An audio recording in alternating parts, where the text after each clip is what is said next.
So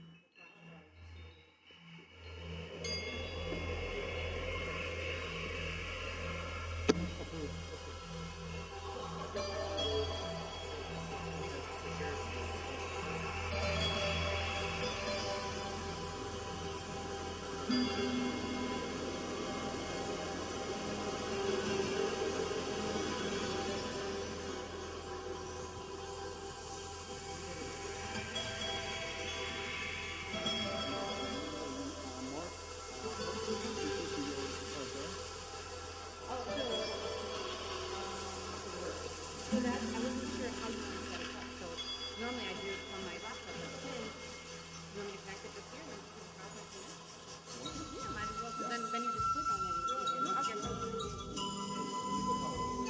You know what? I want to take this up.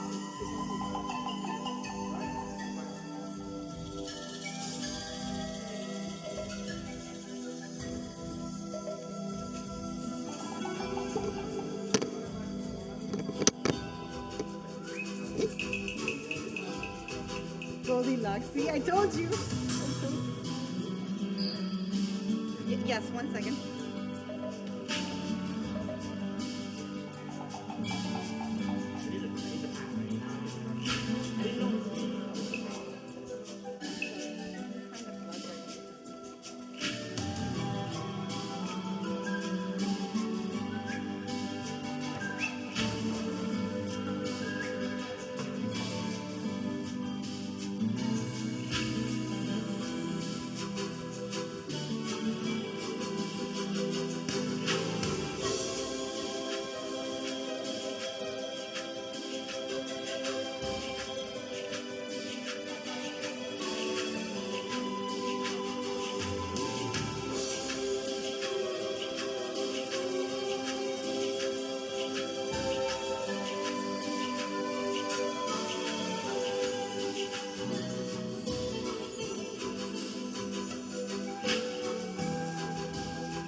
Oh my goodness.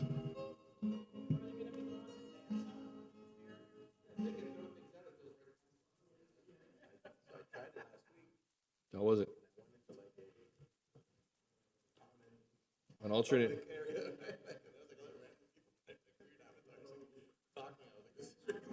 By the way, are we on, Mr. Clerk?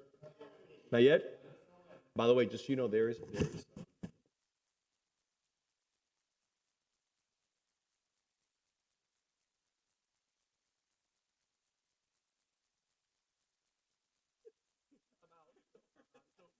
It's over. You run away, you take the Oculus off.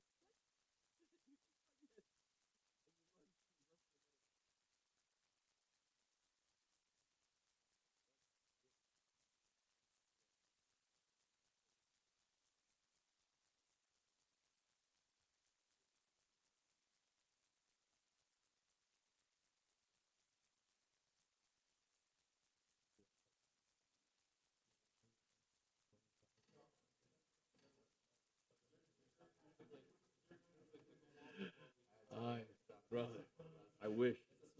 Yes, right?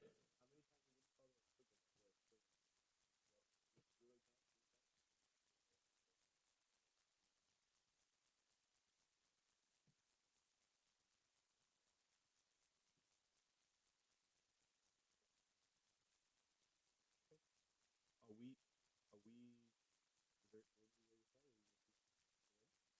okay. Mr. Clerk, how we doing? All right, let's get started.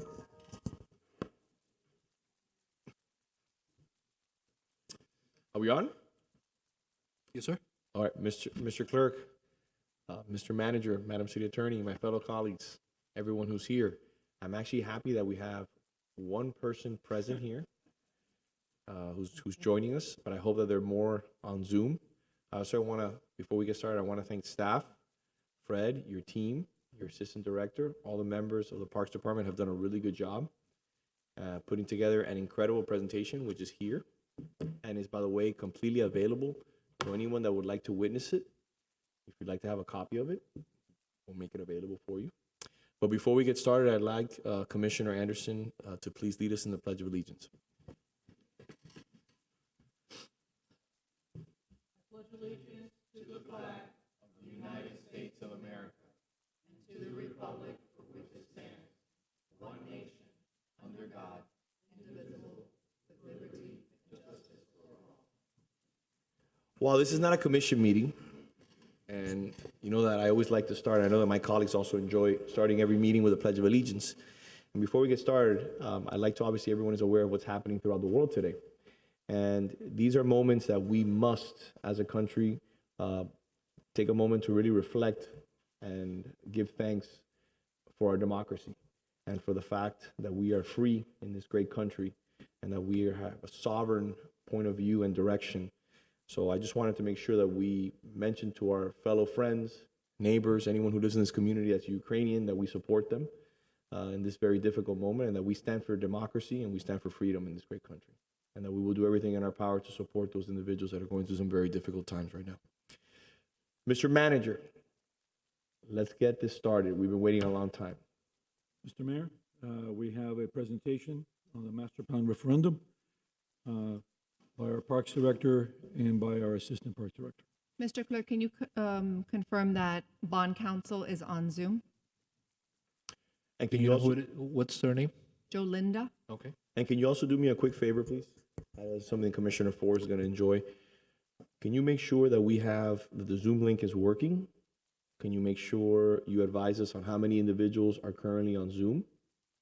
So the Zoom link is working, and there's currently 17 individuals on Zoom. I want everyone to be aware. We as a city, we promoted this on social media. I put this on my Facebook, my Twitter, and my Instagram.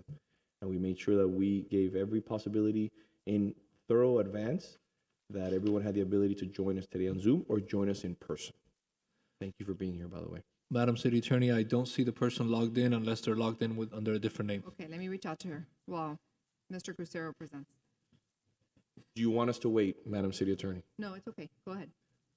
Mr. Director? Welcome. Good afternoon. Thank you for hearing us today.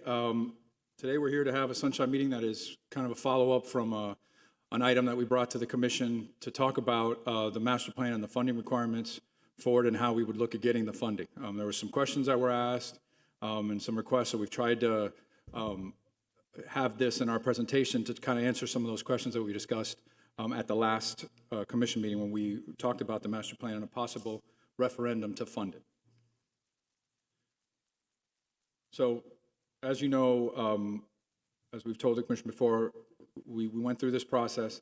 It's a long-range planning document, and it's intended to shape the direction of where we go for the future, for more of a long-range plan for our parks. And also, we did a second master plan review. We looked at the youth center, and the youth center had its own specific needs, and it's more of a long-term program that can go up to the next 50 years, the improvements that we make. That's what we're looking at within this plan.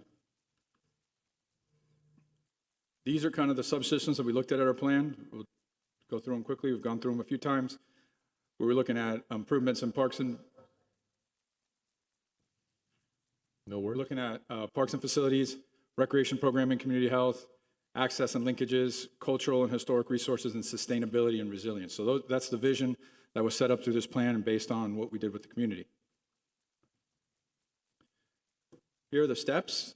We did an existing condition analysis. We did our needs and priorities assessment. We had a vision. We did visioning workshops. Now we're in the implementation phase, and we're looking at what the funding and phasing plan would be. So one of the questions that we get is why a bond? And, you know, I think one of the things that Parks and Recreation and the need for Parks and Recreation has become at the forefront, especially when we went through the pandemic. We realized what the importance was of Parks and Recreation. It's always been viewed as quality of life, but it became a vital component to health, well-being, both physical and mental health and well-being. And it helped us with having people outside, seeing the benefits of nature, the socialization where you were able to go outside and meeting places. And parks and facilities became more vital, more visited than ever, especially in our city.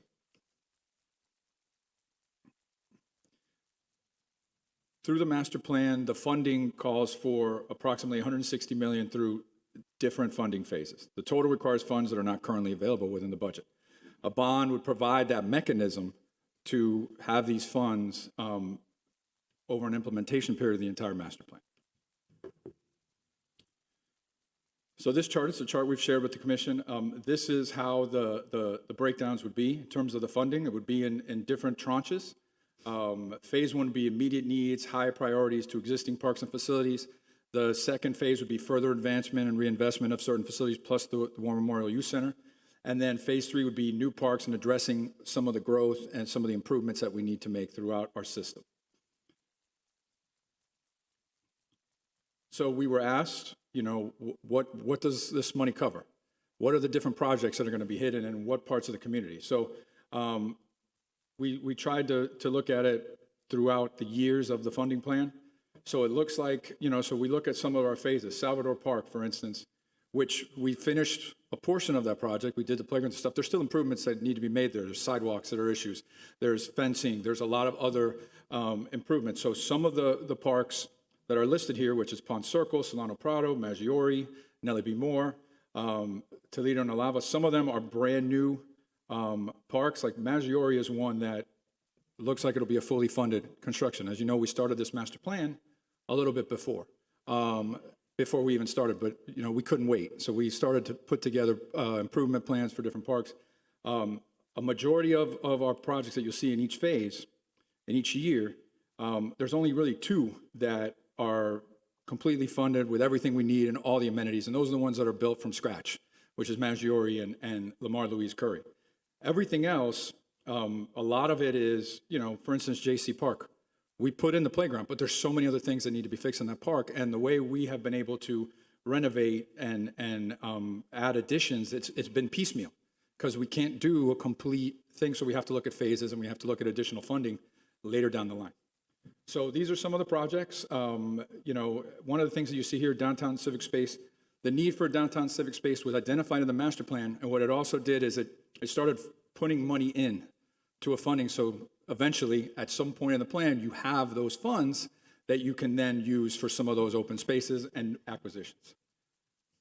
Year 3, those are some of the parks. You know, Pierce Park is one that we've started construction, but there's a lot more things that we need to do in there. We're getting some of the stuff done, but we're not getting all of it done. And you can see some of the parks that are there. Some of them are parks that we improved several years back, like Rotary Park, and now we got to come back and take care of them again. Year 4 just continues. When you start looking at this year by year, you start seeing the wide array of parks and open spaces that we have and all the different things that we need improvements for. Some of them aren't large. You know, we have our larger parks, we have our smaller parks, but even our smaller parks, like a Fuel Park or, you know, the Sapero Park, there's still improvements that need to be done. And they need to be, and they could be on a smaller scale. They might not be a $800,000 playground or anything like that, but there's still a lot of improvements that need to be done for all kinds of different things, whether it's access, whether it's gating, whether it's furnishings. So as we head into I'm sorry, let me go back. So when we're in phase 2, you start looking at, you have some of the smaller parks interspersed with a couple of big ones like Sunrise Park, and then you start looking at the funding for the youth center. And that'll be in through the phases. Year 5, the youth center continues there, and you add continued parks as well. And then the youth center is year 3 of that funding. And then there's other parks as well that are in that phase, like Pittman Park, Ponce de Leon Park, Young Park.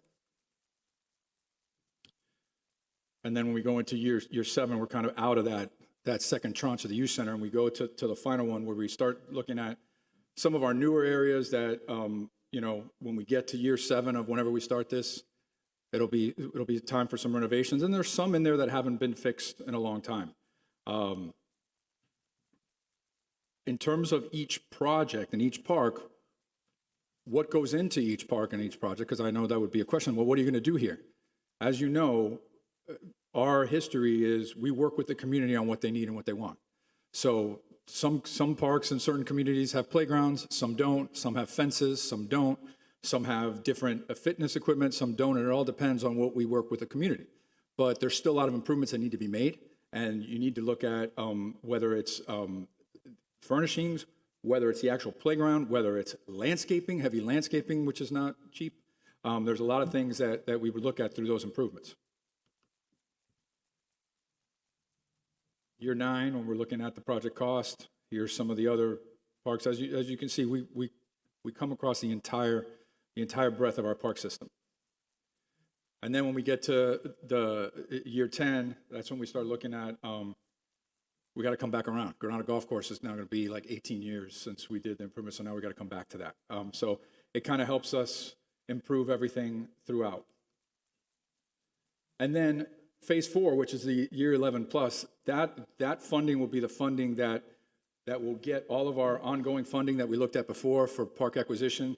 And the hope is that we get some up to 11 spaces when you look at 4 new parks and open spaces, 6 waterway access spaces, and then looking at the park accesses, whether it's all the greenway and connection opportunities with the parks, whether it's sidewalks and stuff. So all of that would also be part of the continuous funding and will be complete. Anything that needs to be completed in those last 4 years, that's that last tranche.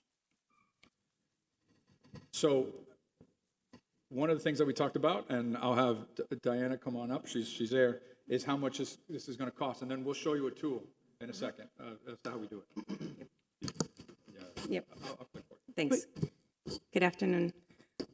So as we talked about, as Fred mentioned earlier, the idea is to do a general obligation bond in the total amount of $160 million in 4 different tranches, the first one being at some point in 2023.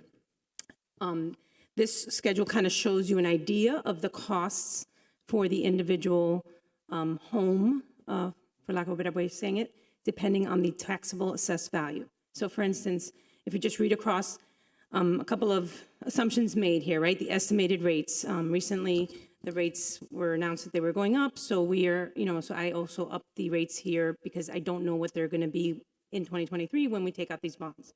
So speaking with my financial advisor, these rates seemed reasonable without having that crystal ball.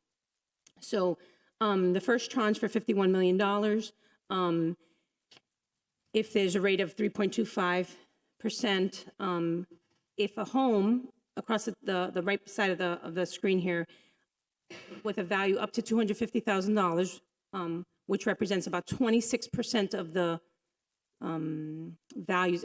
I took the whole database of all our values and sorted it by amount, and 26% of the total number of homes were, or properties, not even homes, all properties, 26% of them were under 250,000 or under. The next says from 250 to 500,000. There's about 31% of the total database in that price range. So on and so forth, going over 9% then from the 500,000 to 750, 16% from 750 to $1 million, and over from 1 million to 3 million is 15%, and the difference maybe is like 6% is more than that or something like that.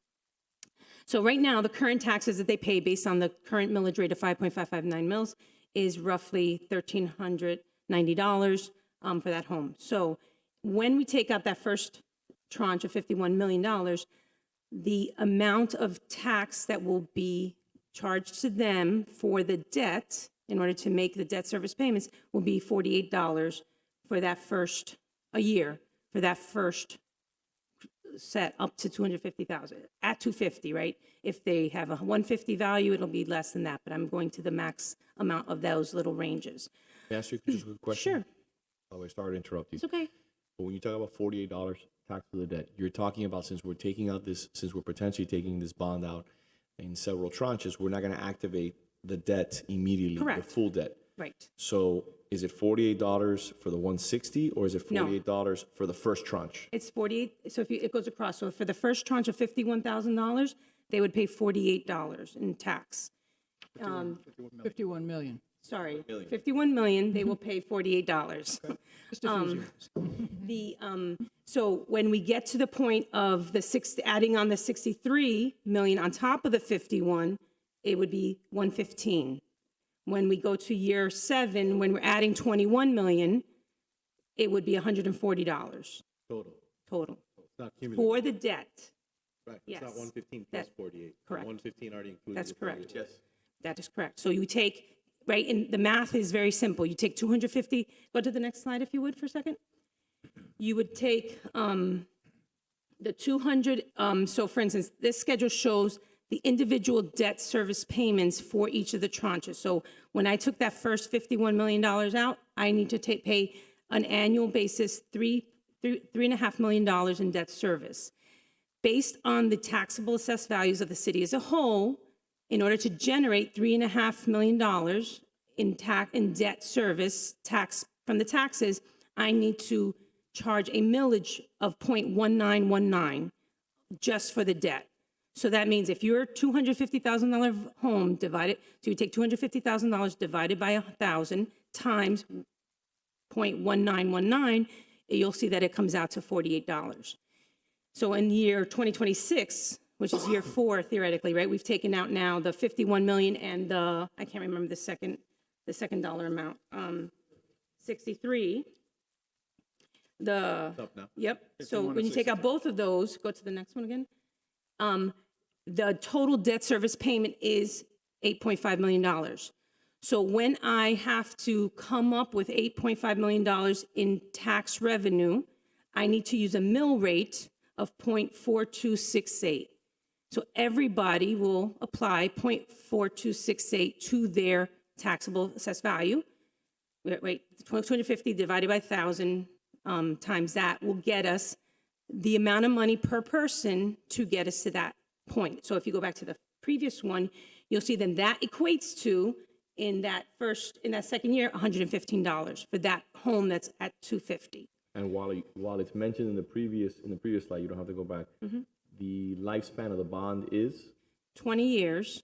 So, but it's 20 years in total, meaning the first tranche will be for a full 20 years. The second tranche will be for 17 years. The third tranche will be for 14 years or whatever, and the last tranche, yes, it's 20 in total. We're not going to extend it with each tranche. So that kind of gives you an idea of, depending on the taxable value of the home, roughly what they will pay in the extra added debt, right? So, because every year the assessed values of everybody's home goes up, we are assuming certain things, that taxable values as a whole for the city increase about 3% a year.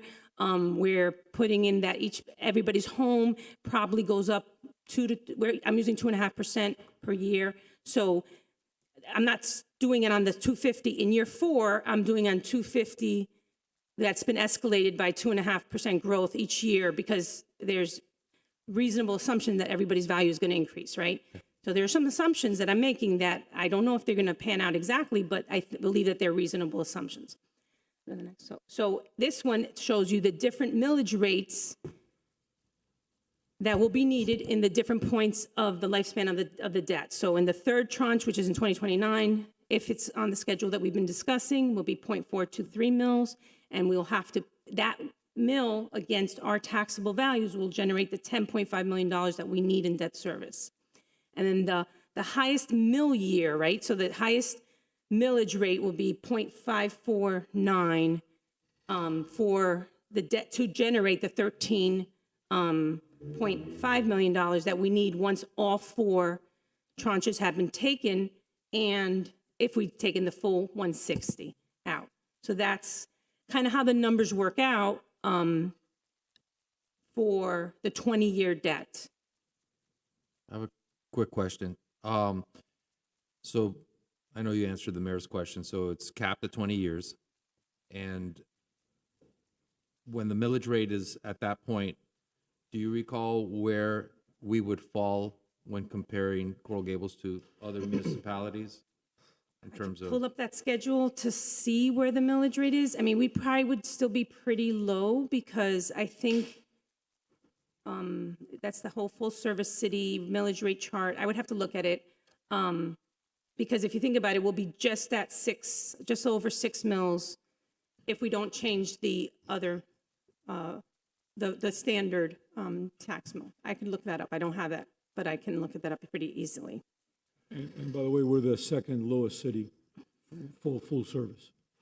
So, I mean, before we get into the questions, and I think there's a lot of discussion from the commission, you know, one of the main things that I think that we need to really discuss is how comfortable do we feel individually moving forward. Obviously, we understand that we need to continue to upgrade our facilities. We already have good facilities in comparison to other cities, but I want to make sure, like the vice mayor has advocated since he's been on the commission, our residents deserve the best. And I think that everyone in this commission, along with the employees, believe that, and we want to provide the best. But I have some serious concerns moving forward. And everyone in this commission has always talked about being fiscal hawks and ensuring the viability of the future. So that should never be brought into question. Also talking about our director, her team, and everyone who's here today. We want to make sure that at the end of the day, we're fiduciaries on behalf of the city, and we're as thoughtful, and we don't put the city in a precarious position over the next 5, 10, or 15 years, because we've done a lot of belt tightening over the last 10 years to ensure that we pay down our unfunded liability and our pension. This year, we're almost paying $7 million. When I started, we put $500,000. And now we're up to almost $7 million. So, is the presentation completely over? Or No, not yet. Okay. So one I'm other sorry thing to I want to interrupt say. you. I apologize. Okay. So I want to start going through the questions and talking amongst the commission. Sure. So, But I thought you were done. I no, apologize. Excuse yeah, me. no. So, and just to clarify something, so this is a general obligation bond, so it does not affect the city's credit because it is backed by the taxpayers. We don't have to worry about how we're going to pay for it, like in budgeting and things like that. The only way the taxpayers have, if it goes through the referendum and it gets approved, the taxpayers have agreed to pay for it. So therefore, it's not that it's going to affect our budget. And I understand that. Okay. And I'm grateful that you clarified that because multiple people have spoken to me about this issue and they're concerned about how it would affect the city because we've worked very hard Right. to get a triple bond rating. I It think- will not are affect we that. still, Yes. are we still one of two cities in the state? Three, with three, I think there's okay. 3 in total. When we Mhm. started, it was 2. But I also want to put on the record, it's a tax, any way you skin it. Agreed, agreed, Any way you skin it. absolutely. It's still a It- tax. It's absolutely a And tax this, in this another thing case. that this city has prided itself on over the last 10 years is not raising taxes. If anything, we've lowered taxes. I think on one occasion, we've lowered the millage rate, which in my opinion is not something that I want to do because we want to make sure that we take those resources and we spend them adequately and appropriately. And the residents have told me, don't lower my taxes. Don't do that. Just give me more sidewalks. Give me better parks. You know, fix the youth center. You know, deal with this issue. So it's not about lowering taxes, it's about spending the money as appropriate as possible. And that's what I'm going to get into in a little bit of certain things that I foresee in the future. And I just taking this moment to talk amongst our colleagues here. Sure. And so then the next slide is going to be the, we've created a website portal, so to speak, where residents can come in and look to see what it's going to cost them based on them putting in their taxable value. And so it'll give them an estimate of what it'll be. And obviously, it assumes certain things, the same thing that I told you, that it's going to assume the rates of interest that I put on there. It's going to assume the 3% overall taxable value growth. It's going to assume the tranches that we spoke of. And so the website, if you want to present it, Mark. Good afternoon, Mr. Mayor, Commissioners. This website is a simple reproduction of what is happening in the background that Diana has explained. So that if you put in your folio number, as you can see in this first line, does the mouse, can you see the mouse in there when I do that? Yeah, so that first line would be a folio number. You can search on that if you happen to know your property folio. You can search on the tax value, which you would have to look up on the property appraiser's site. Your tax value can vary, as the director was stating, from year to year. So in that result, you could actually put an approximation. Any number will work. For the folio number, you need to put in an exact folio number, which I don't have one at hand to demonstrate. But put in a number, and let's say $500,000, and it will just calculate based on an estimation. It'll show you a nice graph. It'll tell you what the first 3 years would be approximately. And then when the second tranche is effectuated, you would see an increase there, third tranche, fourth tranche. So it shows you what would initiate with each tranche being executed, first year, fourth year, et cetera. And on top of the page, it has the information of this is what is anticipated, this amount each tranche. So it explains year 1, we're planning to take this much out. Year 2, we're planning to take this, so the information's up on the top part of because I know that Mark scrolled to the bottom without. Right, so the page has current disclosure, what we've arrived at in terms of producing this for you, for your benefit and for your examination. Hereafter, we can make any other changes. The functional elements are what I demonstrated just a moment ago. It tells what will it cost, the interest rate, the bond cycle. Any of that language is open to change or examination. The last thing we offer them. Question, that last field that says enter your property address? Right, so this property address, and this is important to understand, which is why we've put it last also, is that it's tied to a data set that associates addresses and folio numbers and the current city taxable value for that particular property. So we don't have the luxury of searching an address like you would in Google, and it, whether you typo it or not, it brings you back correct address information. This is a literal, as we call it in IT, a string. So if your address is 4901 University Drive, you need to at least spell university and drive correctly. Does it have like partials, like if somebody has DR versus drive? Well, DR, so like that's the example I'm putting in now. So when I calculate on that, it will bring back a value, because that's what. If you had written out drive, would it have brought it back? No. Okay, that's tricky. Question. The list that was provided, so this list came from I Diana's understand, list. right. It's case sensitive, not upper and lower case, but character sensitive. So if you go ahead, since it was, the way it was written out was DR, it'll only read DR. So that's why we don't want to add it as or. It is just an alternate version, an easier version if you have the right address, but it can give you an error and have no results. So we have a disclaimer in there and ask how you properly put in your address. And if you can't find your address that way, that's when you go also through the property search application. So we linked it directly to Miami-Dade County's property search, so you can go through there and you can actually retrieve the folio number without having to leave and search for it separately.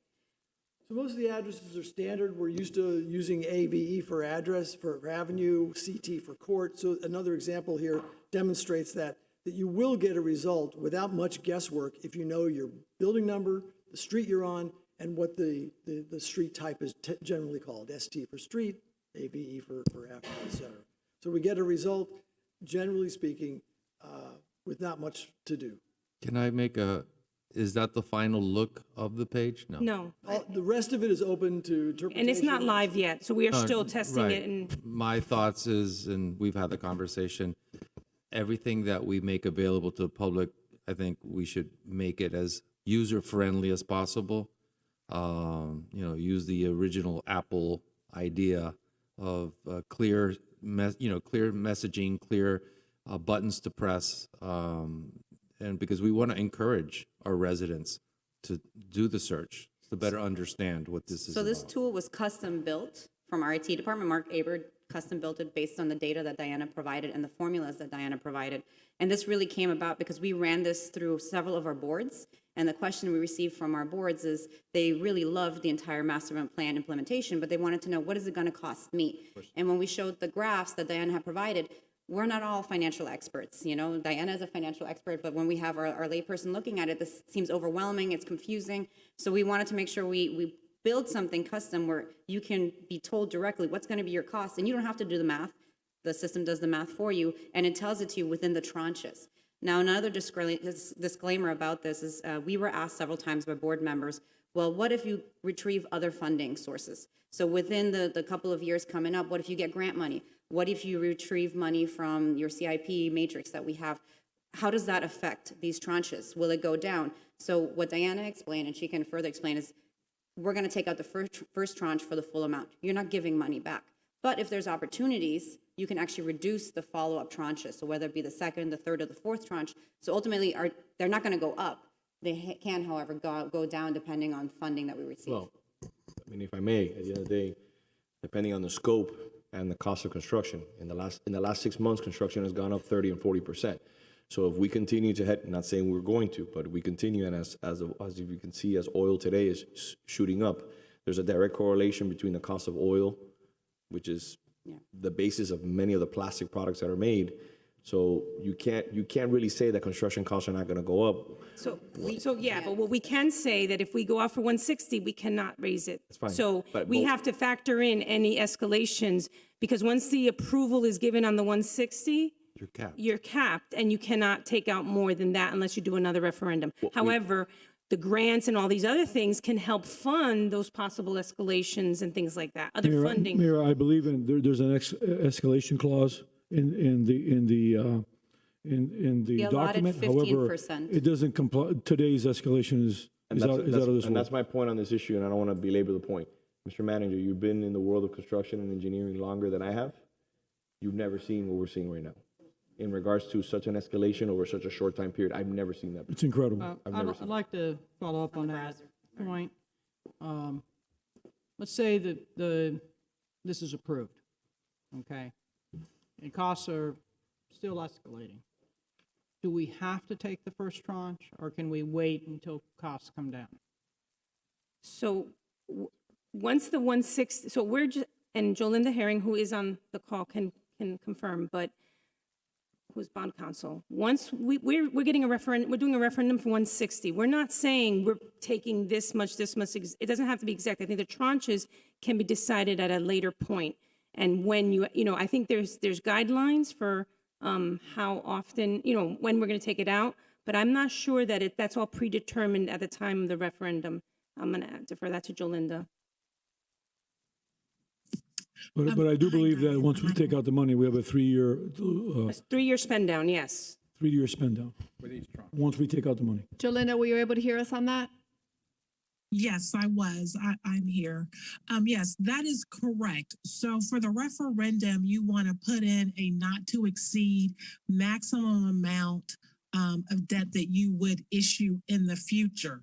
Once that referendum is approved, you cannot go back, like Diana said, unless you do a new referendum. Now, you can issue in different series, as Diana has described, but if your maximum is $160 million, you would not be able to issue an aggregate more than that over the time period that you're issuing debt. And there is no set time period. So as long as you have a referendum, you can do one tranche, today, then 3 years from now, 5 years from now. There's no expiration on that approval as long as you don't go over that maximum amount that was approved. Are there limitations? So if I can restate that,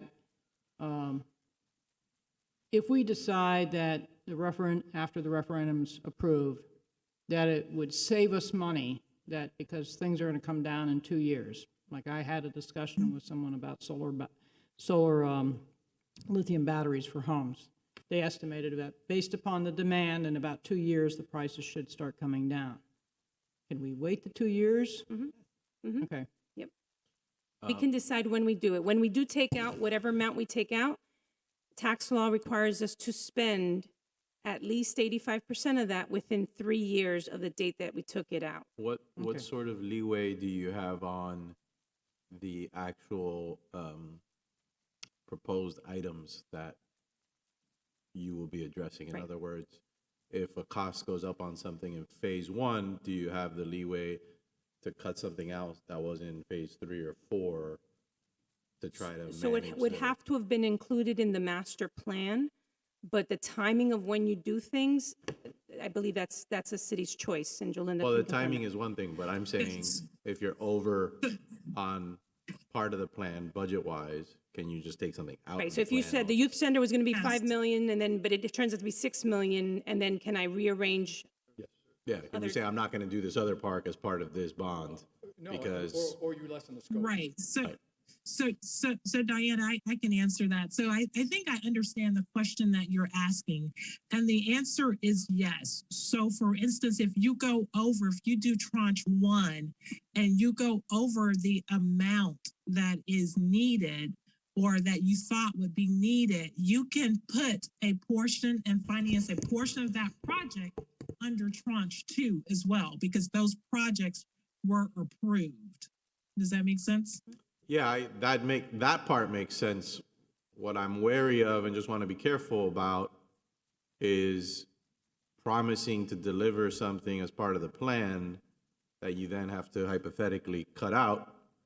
And maybe I'm a voter who lives next to X park that's part of phase 3 and I'm supporting it because I want the park by my house done, and then my part gets cut out and I feel like, I got kind of a bait and switch, if you will. That I just want to kind of understand how that works. And I'm not, listen, hopefully that doesn't happen, but just as we talk through how this works. Right. So from a legal standpoint, you can take out any project. The problem that we usually have is putting in projects that were not approved by the referendum. But if you have 20 projects that were approved by the referendum and you only decide to do 18, legally you can do that. Okay. That may be a different issue politically. And then the other question I had about, sort of as we're on this topic of budget, and let me see how I phrase this, but the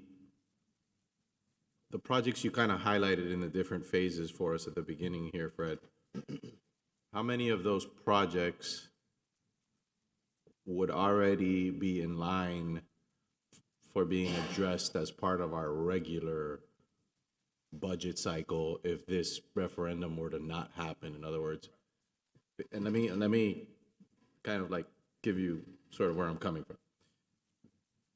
The goal to me of this has always been to take our active parks, the youth center, the parks that have activations in them that families really use, to a better level. And to your point earlier, it's hard to do that when you're always doing them in phases because you address one aspect of Park A, but you don't get to the second aspect of that for 5 years. And then by the time you get to that, and so you're always at a good but not great level with that given park.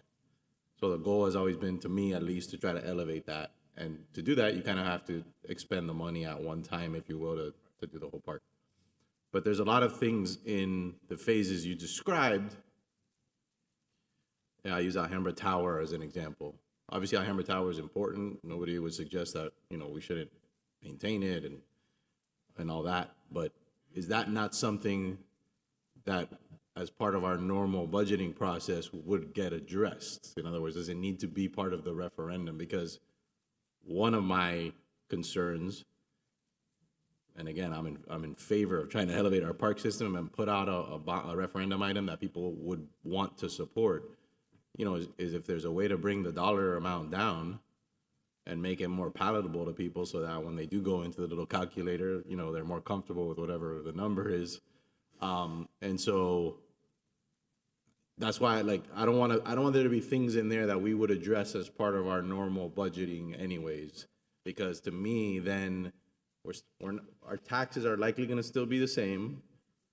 So now we're taking those budget dollars out into the bond dollars, and we're going to expend those dollars from our taxes on something else instead of the Alhambra Water Tower, let's say. And help me understand that. So when we first do the master plan, we look at the entire system. So that's why all those projects are in there, because that was the assessment, and then we look at improvements that need to be made for all those systems. Now, in terms of what's already funded, the funding that we usually get is we get that matrix, which, as you know, as you just talked about, we're able to piecemeal here and there and get stuff done in different areas that need renovation or repair or replacement. Expansion and new stuff is a lot tougher to come by, and so those funds aren't always in there. There's two things that we look at. So, it's been around 1.8 million a year right now, and it goes up a little bit each year, but it's not guaranteed. It's not like we can say we're going to have that 5 years from now, because we just had a pandemic and some of it got cut one year in half. Right. So, so are there certain projects that if we did not do anything and we did our matrix, there are a few of these projects would get done, and we would hit a lot of them not in the amount that we would like. Like you'd get a playground here, but forget about the walkway, forget about this, forget about the landscape, that kind of thing. So, so if you just amortize it and it's, the city's going to say, we're going to give you that 1.8 times the small percentage for the next 15 years. That's the money that we would have if we got it. And that's the only, then there's other projects that the commission votes on that sometimes gets extra funding, but I don't know which ones get approved and which ones don't. Sometimes in little portions, like we funded this coming year a small portion of Phillips. There's a large amount still to get that park to where we need to go. So it may take 5 years to get to the fully funded need. And that is precisely, to me, when we've talked about the possibility of having a bond and having a referendum on it, that's what, for me, the goal was, right? Is for the big ticket parks, Youth Center, Salvador Park, Phillips Park, Kerdike Park, the bigger parks, to be able to fast forward those improvements with the bond dollars. The other things that I see in there that are again, I keep using the water tower because the one I remember that was up there, and I don't want to pick on the water tower, but the water tower, the smaller little passive parks that maybe have one little kind of monument in them, or, I'm not saying they're not important. It's not that they're not important, it's that they end up being a lot more expensive than you think. Like even small projects that you would think by looking at it, it's nothing, that's a couple $100,000, $200,000, $400,000. We're like, oh my gosh. Okay, but the dollars that you would have in the budget over 5 years or 10 years to build up to do, say, Phillips Park, only if it's the commission's priority to do Phillips Park, because it may be that I it's understand. competing dollars, right? We only have a set number of dollars. But if a bond is approved and monies are earmarked to do Phillips Park completely, Yep. it's therefore no longer a budget priority. You still have the same budget dollars, pretty much, within some variation. Right.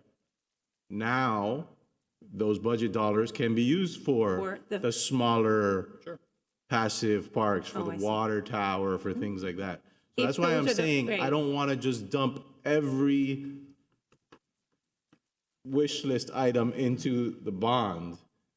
I would like to try to, as best we can, prioritize the bigger parks, to come out of it with our residents being able to say, we've got these 5, and I don't know the exact number, but we have these 5 major parks that are A+. The pathways are done, the facilities are what they should be, the lighting, the landscaping, everything is done, world class. And then the smaller, more passive parks and things like that, we can deal with as part of the budget. I don't want to be too absolute about it, but you understand the point of what I'm trying to I know say. exactly what you're saying, and that's why we're having this discussion. I mean, our role is to give you everything.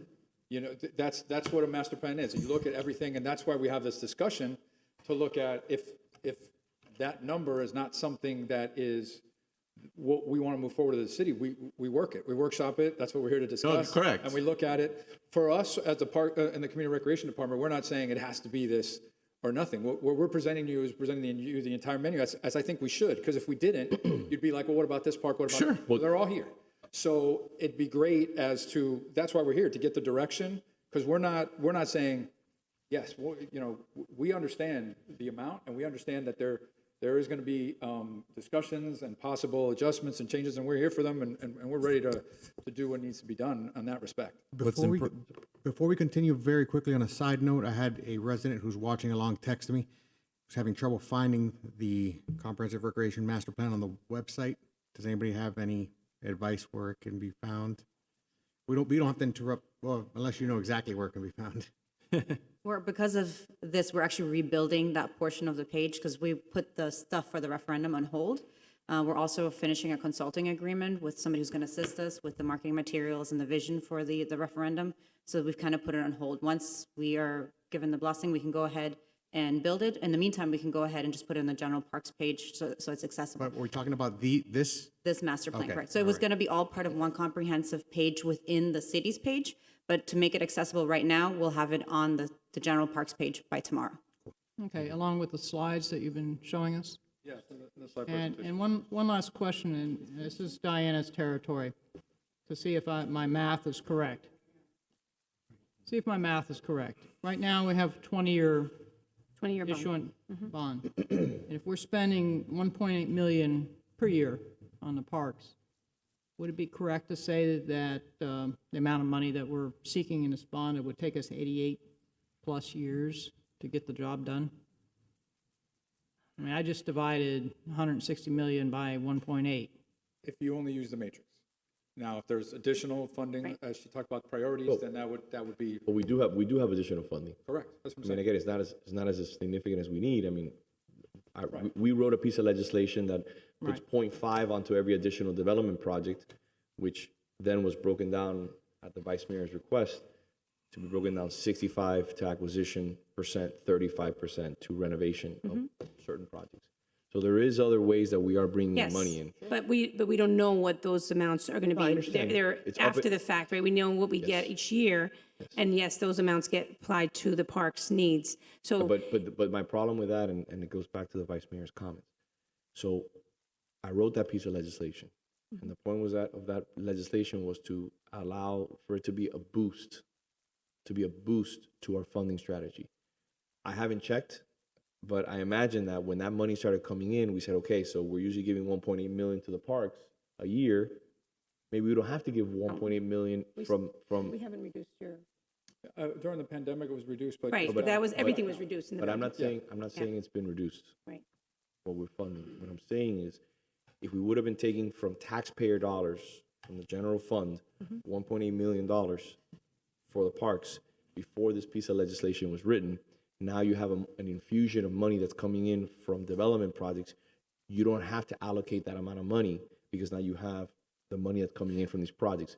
So you understand what I'm saying? Yes, You could have taken my legislation and Yes. thrown it on top and given even more more money to parks. But that's what we do. I'm just saying, I'm asking. Yeah, I believe that's what we do. We haven't cut down. So much yet. Right, there's not there's the impact fee resolution, the parks impact fees, those dollars, they are added above and beyond what the recurring requests. And yes, we reduced the recurring requests during the pandemic because everything was adjusted. Yes. But besides that, or set that aside, we didn't reduce it because we're getting parks impact fees. That's what I want to put on the Right, record. we're not reducing it. Should almost be, That's above and beyond. it should almost be part of like a separate budget process because really, yeah, it really should be. Right, and then on top of that, there's other dollars. If there is a request or a prioritization from the commission to fund this park, then we take it from above even the 1.5 and the parks impact. And then out of the real budget, we then put the extra 2 million, let's say, if we had to, It's just in like any one year. acquisitions. We have and correct me if I'm wrong, I mean, I don't know the budget to the back of my hand, but we have a number of $500,000 a year allotted for acquisition. During the pandemic, we reduced it to 300, I think, Whatever it but was, yes. but we normally was 500,000. And then we also had the money coming in from That's correct. from that legislation, which was on top of that money. Yes, And it would roll, And we and still have- maybe that is still in maybe in place. 1 year we would buy one piece of property for $400,000 or $500,000, and the money would roll over year over year. Now we're looking at two significant right, pieces of and property. and that is still in place. We have not reduced But, that. but we have not I do adjusted think that we also need to look at this as a 20-year plan. There's so much in flux in 20 years. If we look at 88 years times 1.8, we really can't look at that because you have 88 years of inflation. What was a house in Coral Gables cost 88 years ago? So there's a lot of pressure when you plan something in 20 years, and there's a lot of uncertainty in 20 years, and so I think we need to be careful of the number because there is quite a bit of uncertainty in a 20-year period. So, before we move on, I have a bunch of different items that I want to mention. Do you have one item in specific you want to talk Just about? to piggyback on what you both said, combining what the mayor and the vice mayor said. So the vice mayor, and I think it's definitely something we should look at, is prioritizing, working collaboratively and prioritizing certain projects. And through the legislation that the mayor sponsored, would that be, I guess, that could help address the smaller parks that the vice mayor mentioned? Is that combining the two discussions, is that a possible approach forward? Yes. I just want to set expectations. It's not that much that's coming in. And so, yes, you can do that, but then don't expect the parks to be ready, able to be done in a year. It may take 3 years, 5 years for that little park to get done because maybe you only generated $200,000 and you had to, there were other, it just really depends, right? There's no certainty with that. You don't know exactly how much is going to come in, so you can't rely on it until after it's come in. Whereas with the Parks Referendum bond, I'm going to do these projects. This is my timeline. This is what I'm planning to do. I'm going to do it all. Now, as we're accumulating that impact fee dollars, maybe grant dollars, maybe other types of dollars, then we say, okay, by the time we get to the end or the third tranche, we don't need to take out the 62 million. We only need to take out 40 million because we earned 20 million in grants and other items, and I'm exaggerating a little. But I still go back to, if we do nothing, we don't do this. We have our regular budget, the tax dollars we get, and we try to address all these things, do the best we can, do a good job. We'd love to see it elevated.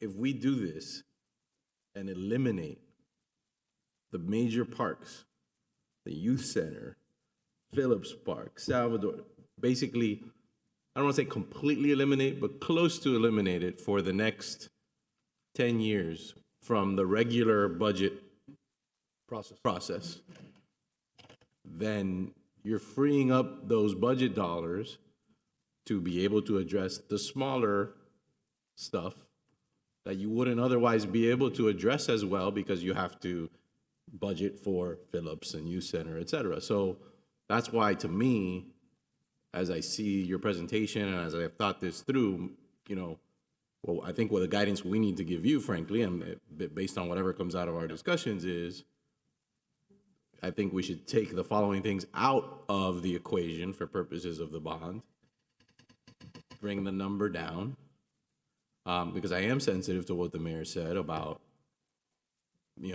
there's a cost involved in this, and it is a tax. Now, it's a self-imposed tax because it will be a referendum, and people will decide whether they want it or not. But again, to me, it has a better chance of succeeding as a referendum item, in my opinion, if it's a lower number. B, it's easier to manage, in my perspective, if there's less baked into the overall bond dollars. And again, I do think you're gonna be able to do a better job on the smaller stuff if you have these dollars come in for the bigger stuff. So. Right. And yes, I mean, I guess my point that I just want to make is that right now, the priority is to try to fund those bigger parks. So we find a way in the budget to get that extra $1.5 million each year for that Phillips Park or whatever. I don't know the numbers exactly. When it's just the smaller parks, will then the same priority be to fund those smaller parks? Or will it be, you know what, we need a new firehouse, or we need a new this, or we need a new that? That'll be on us or whoever's Right. sitting here And so that's, to prioritize that in their budget and based on what voters and residents, are communicating to them. So But I'll follow up on that question. So if we were going to do just the major parks, how much money does the bond referendum need to be? I don't know, I'd have to, Major Parks Commission and Youth Center. And yeah, Youth that's Center. definitely a major. That's a major And Youth park. Center. Yeah. I mean, everybody's thrilled with Salvador Park. They would like to see, more or less the youth center always be state of the art. I know people that, and I'm sure you do too, that drive from all parts of the city to go to Salvador Park Oh, yes. because they love It's it. packed. It's packed. It's fantastic. Because we did a great job there.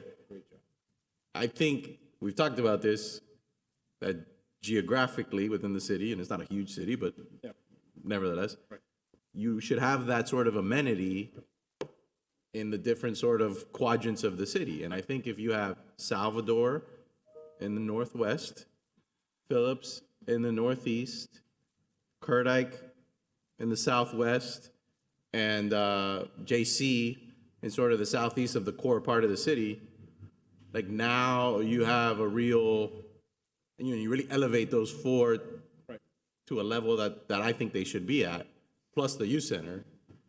This is what we've talked about since day one.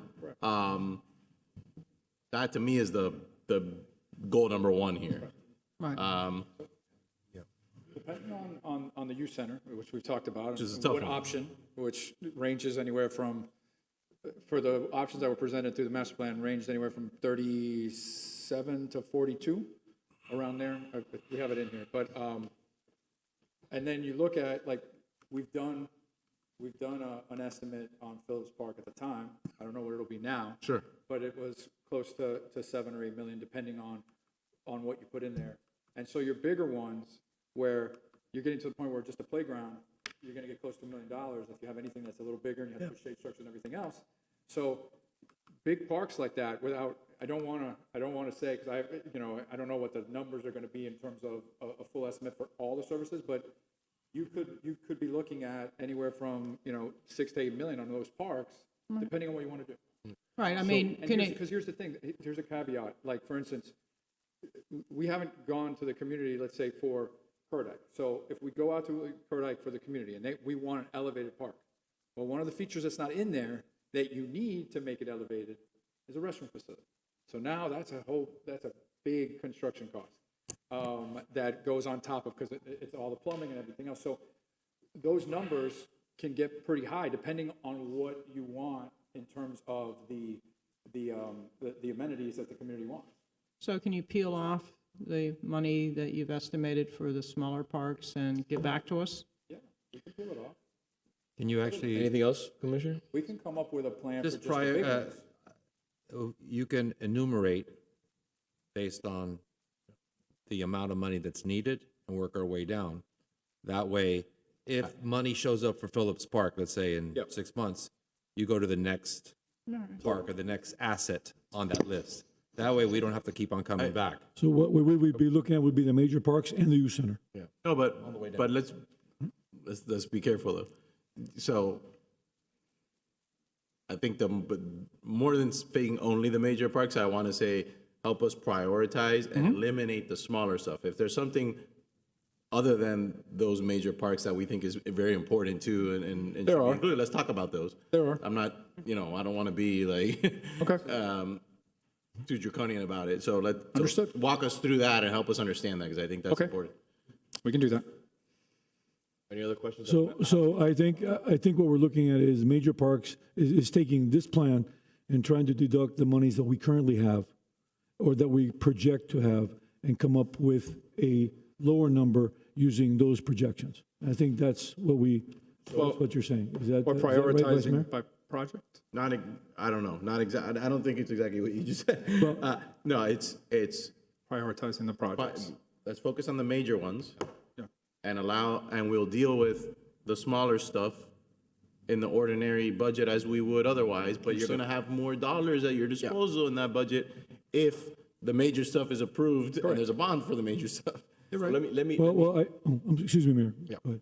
No, go ahead. No, please, Mayor. No, finish. I'm gonna talk for a while on something that I want to talk about. I want to make sure. Get it out now. I want to make sure everybody gets done first. Go ahead, Mr. Manager. I'm sorry, Mayor. Go ahead. Please excuse me. What you're saying, Vice Mayor, is that this plan is inclusive. What you're saying is we have dollars within those 20 years that provide either a cushion or additional work. So what we could do is factor out the major parks, the youth center, and then factor out the others, and then look at the funding that we're going to be providing through those 20 years to try to lower that overall number. Is that correct? That's exactly what I think. Yeah, I think so. I'm basically saying take those smaller projects out of the equation so we can try to bring the number down. That's effectively We can do that. Does anybody else have anything else they want to say? Eventually, but all right, it's your turn. Oh, no. That's why I'm gonna talk about it. No, we're gonna open it to the public right now. We should have opened it to the public first. I apologize about that. So, as a matter of fact, let's open it to the public before I speak. Is that okay? Mr. Clerk. So I have not received a speaker card from any member of the public here present today. Please stand up. You'll fill a speaker card after. I know who you are. Please join us. You can fill it out after. Fill it after. Just come on, join us, please. We trust you to fill it out afterwards. We're just happy that we have 3 residents here. Okay, I'll be brief. I'm representing partly the adult center. Yes. And the senior board. We have committed to Fred that we're going to support this referendum, okay? And I'm trying to get more information to help us do it. The question to ask always is, and I heard a bad word today, when you said we might have items on the referendum that we don't do. I find that objectionable. Because if a person commits to saying they want to have a so-and-so, then I don't know how we answer legally. She said it wasn't important, but I think it is. I agree. Okay, so. That's why he made that. That's why I was Unless asking. you have some kind of qualifier in the referendum, which was going to be suspect. It's one of the reasons, in addition to what I just said, that I think the less items are in the referendum, the more manageable it will be, because I think the more you put in there, the more likely you are to not get to something, to be honest with you. Yeah, but I hate to see a lot of miscellany, okay? Because I won't make it done. And I'm here also represented, I heard Fred say that in year 7, maybe it was Diane, that's when we start doing work on the adult center. We can't wait 7 years to do either a renovation of the adult center or a new one. So for the old folks, I'm saying, don't put that on the last burner. A question is on expenditures. I assume if we say we're going to spend 100, 200, that someone regulates how that's spent over those 20 years. And I think she said there's some flexibility to move it 2 years forward or back, but I'd like to see some documentation and a reapproval as things are spent. Yeah. Lastly, I heard about the website, and I look forward to it, but a question I always have is whether it's going to work for residents who live in condos and apartment buildings, or is it only for property owners? So if you have an individual unit in an apartment building, you can find out what your tax increase is going to be, even though it may be through the homeowners or through some other method. That's always a problem, I think. Otherwise, thank you for your time, and I look forward to supporting it. Thank you for being here. I appreciate it. Mr. Clerk, do we have anybody online? Yes, sir, we do. The first speaker on the web, on Zoom, is Ms. Maria Cruz. Ms. Cruz, the floor is yours. Okay. All right, good afternoon. Good afternoon. I'm a little concerned. You know, I look, not necessarily for me, because thank God we're okay, but we keep talking about, we don't raise taxes because, you know, we only base it on the millage. And then we say, but you know, the properties are gonna go up. So we don't need to raise the millage. You are pricing out some of our population. I know that the idea is that everyone that lives in Coral Gables is so filthy rich that this, you know, $48 means nothing. Well, let me tell you, you have residents here, and if you look at the prices that were put up, anybody who lives in a residence that's 250,000 or less is not certainly a millionaire. And I'm afraid that those people that fall into that category, they don't care what the millage is. They care to see what dollars are going to come out from their money. And I'm very happy that somebody said, well, we don't know what's going to be, you know, their pensions, their Social Security does not go up as fast as some of you think. And these are people that are limited, very limited income because they're older than I am, and they are able to stay in their homes because they're very thrifty, because they take care of not going overboard in expenditures. And now we're saying, oh, you know what? Oh, it's only $48. Oh, it's only $120. Oh, it's only, no, for them, that's money. For them, that's money. That's my first comment. The second comment is, I am so glad that I heard that we work with a community. But we have a community around where I live, and we have a park on Alhambra.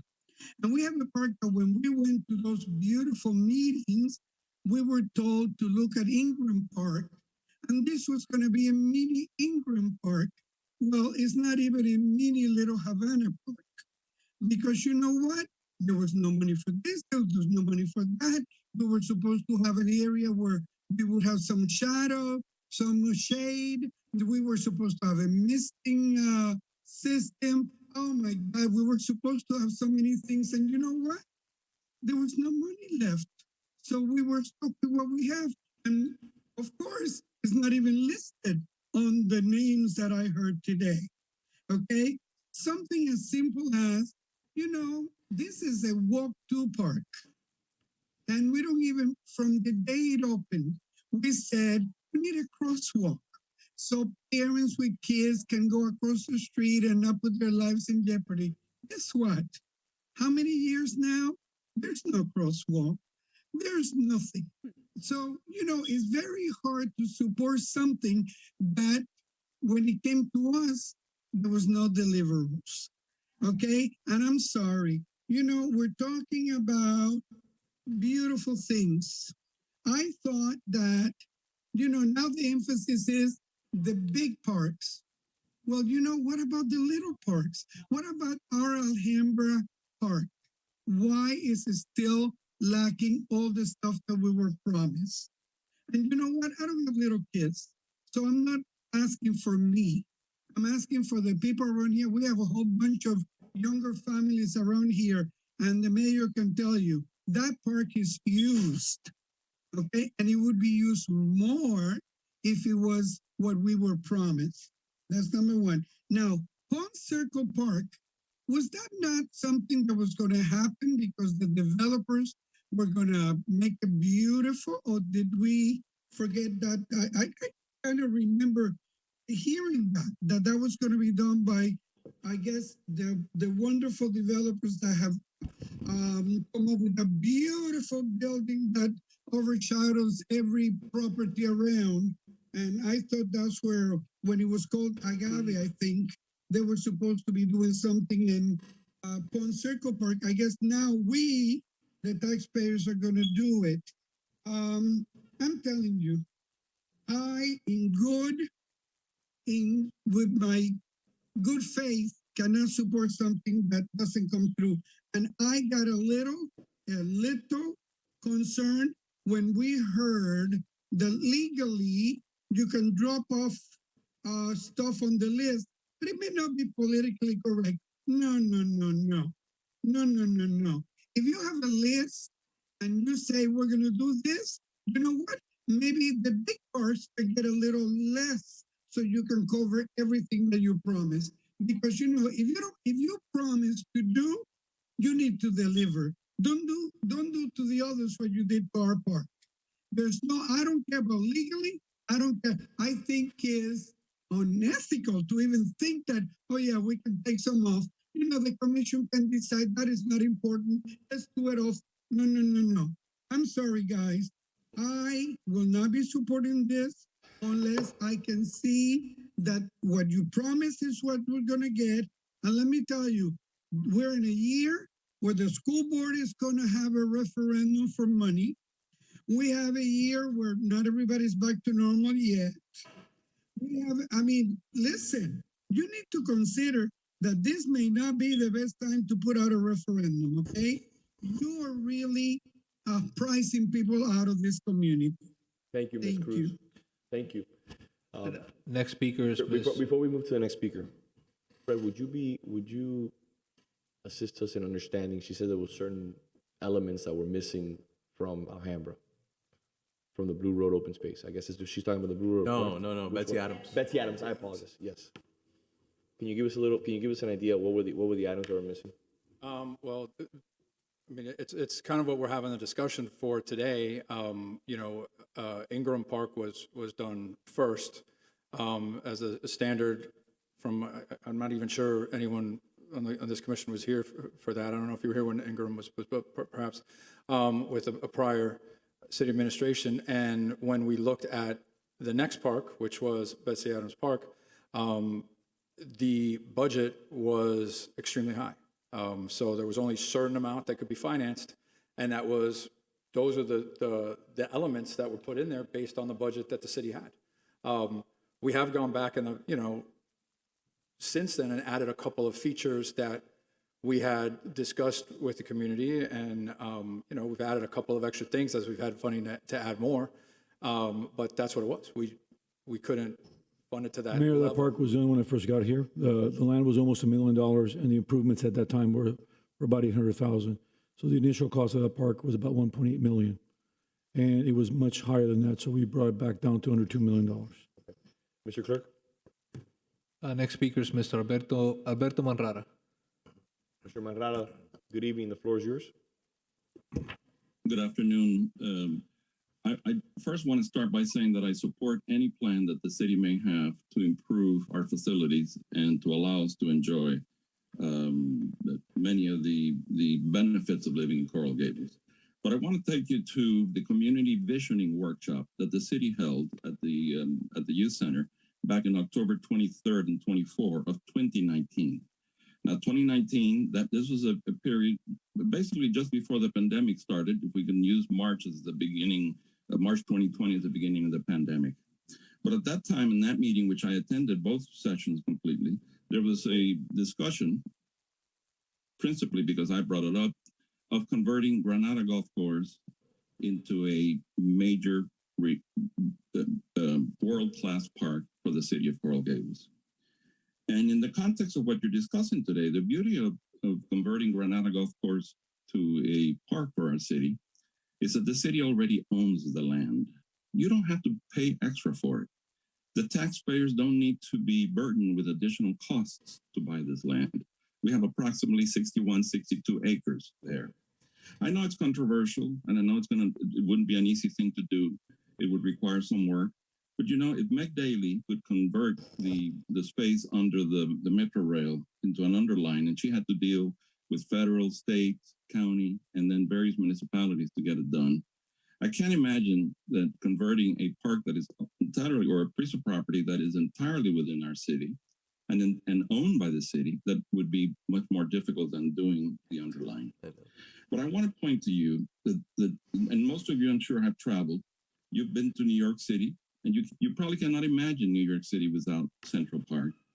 Some of you probably have been to California and San Francisco, and you couldn't imagine San Francisco without the Golden State Park, or Boston without the Boston Commons, or Chicago without Grant Park, and so on.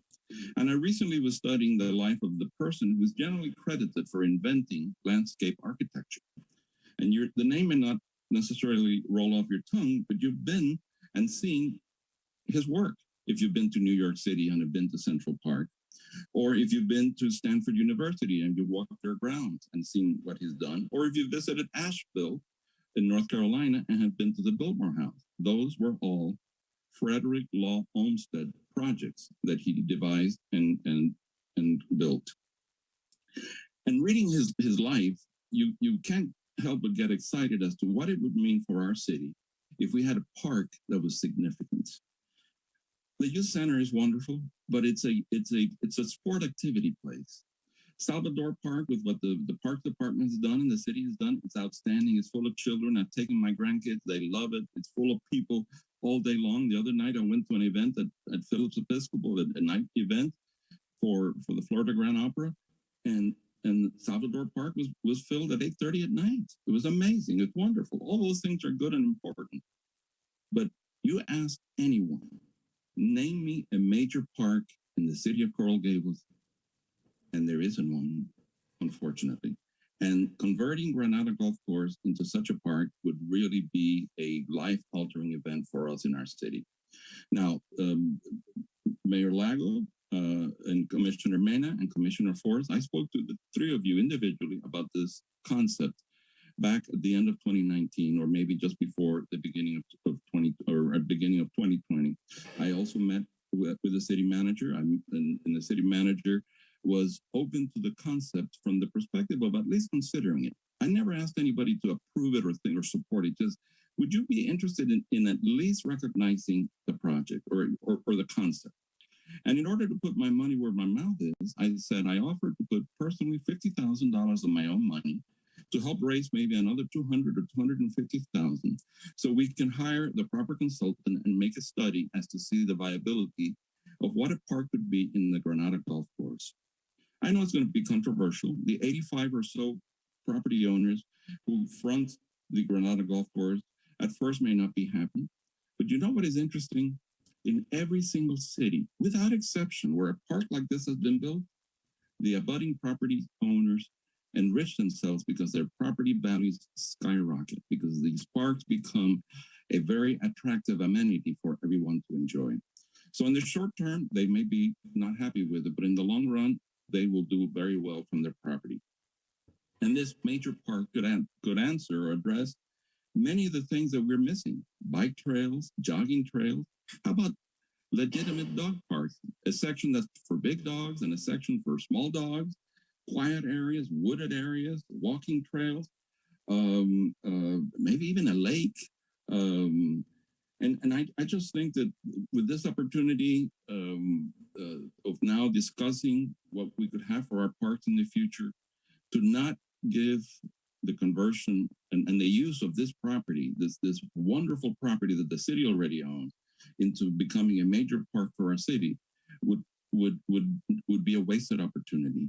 So I am hoping that as part of this could be brought into the process and studying how could this be made brought into our park system. All the other parks mentioned, whether it's Salvador or Phillips or the Youth Center, they're all small community parks. There's a place for them. I'm not saying that they would not be important or would not continue, but they're not a major park. They're not a destination park.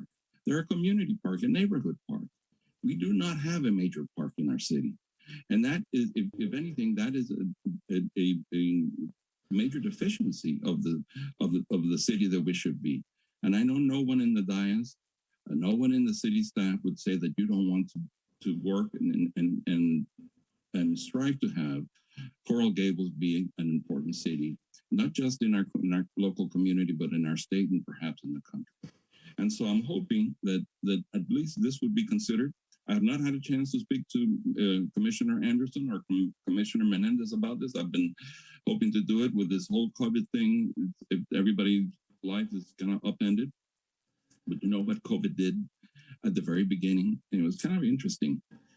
If you recall back in the early days of March when COVID first started and people could not leave their houses, people started going to Granada Golf Course, and they did a de facto park by going to the park, going with their children, sitting on the vast lawns, sometimes even bringing their pets. And you know what happened to that? Our then mayor asked the city to turn on the sprinklers in the afternoon when otherwise the city residents would have been there. And that was the end of the use of Granada Golf Course as a park when our residents needed a place to go outdoors. And that I thought was shameful, but it took place and it is what it is. So members of the commission, I'm hoping that you will consider this as perhaps at least an idea that is worth considering. Not asking for your support now. There are many questions that need to be resolved, but I am promising that if this was something that could be brought forward, I am willing to put my own personal money, and my wife's, our money, into the project and studying to see what this can be done. Right now, I have 3 grandchildren who live in the city of Coral Gables. Nina is 11 months old, and Sylvia is 9, and Simon is 7. This is for them. It isn't for me. It isn't for most of us because we're older. But if we don't think about the future and the children that are coming, it'll be a bad thing for Coral Gables and our future. Thank you very much. Mr. Manrara, first off, thank you so much for your dedication to the city. I know you've been involved in many different opportunities here in the city. I know you're very passionate about parks and you're very passionate about this idea. Listen, one of the things that I recommend is that you speak to Commissioner Menendez, you speak to Commissioner Anderson, you sit down and you talk to them about this project, which you view as important. You're not the first person that's brought it to my attention. And COVID, to be honest with you, had many people coming to speak to myself and my fellow colleagues in the commission about this opportunity and this vision that you have for Granada Golf Course. Obviously, there are many hurdles. Not only that, being that it's a historic golf course, along with the simple fact that the residents in the neighborhood deserve to have a voice and even a consideration in regards to that transition. But to me, I'm a big believer in always leaving the door open to have a conversation on whatever that issue that may be. So I welcome you continuing to have a conversation with my fellow colleagues in the commission, and I look forward to hearing from you again. But thank you for being here, and thank you for voicing your opinion as always. Mr. Clerk? Next speaker is Ms. Kathy Swank. Ms. Swank, how are you? Give us 1 second. Give us 1 second. I apologize. We have fire rescue who's passing by City Hall here. I think that's one of the projects that we need to add to this. We need to change the impact windows here. We need to change 2 impact windows here in City Hall. Everybody in favor? Everybody in favor? Say aye. Aye. Ms. Swank, no further jokes. I know they're pretty bad. The floor is yours.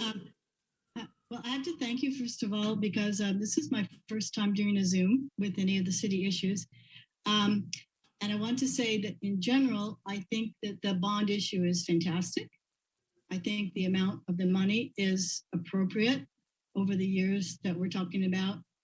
And I would generally want to be supportive of it. But I have kind of a question that I'd like to understand first, and then I have a couple of comments I'd like to make.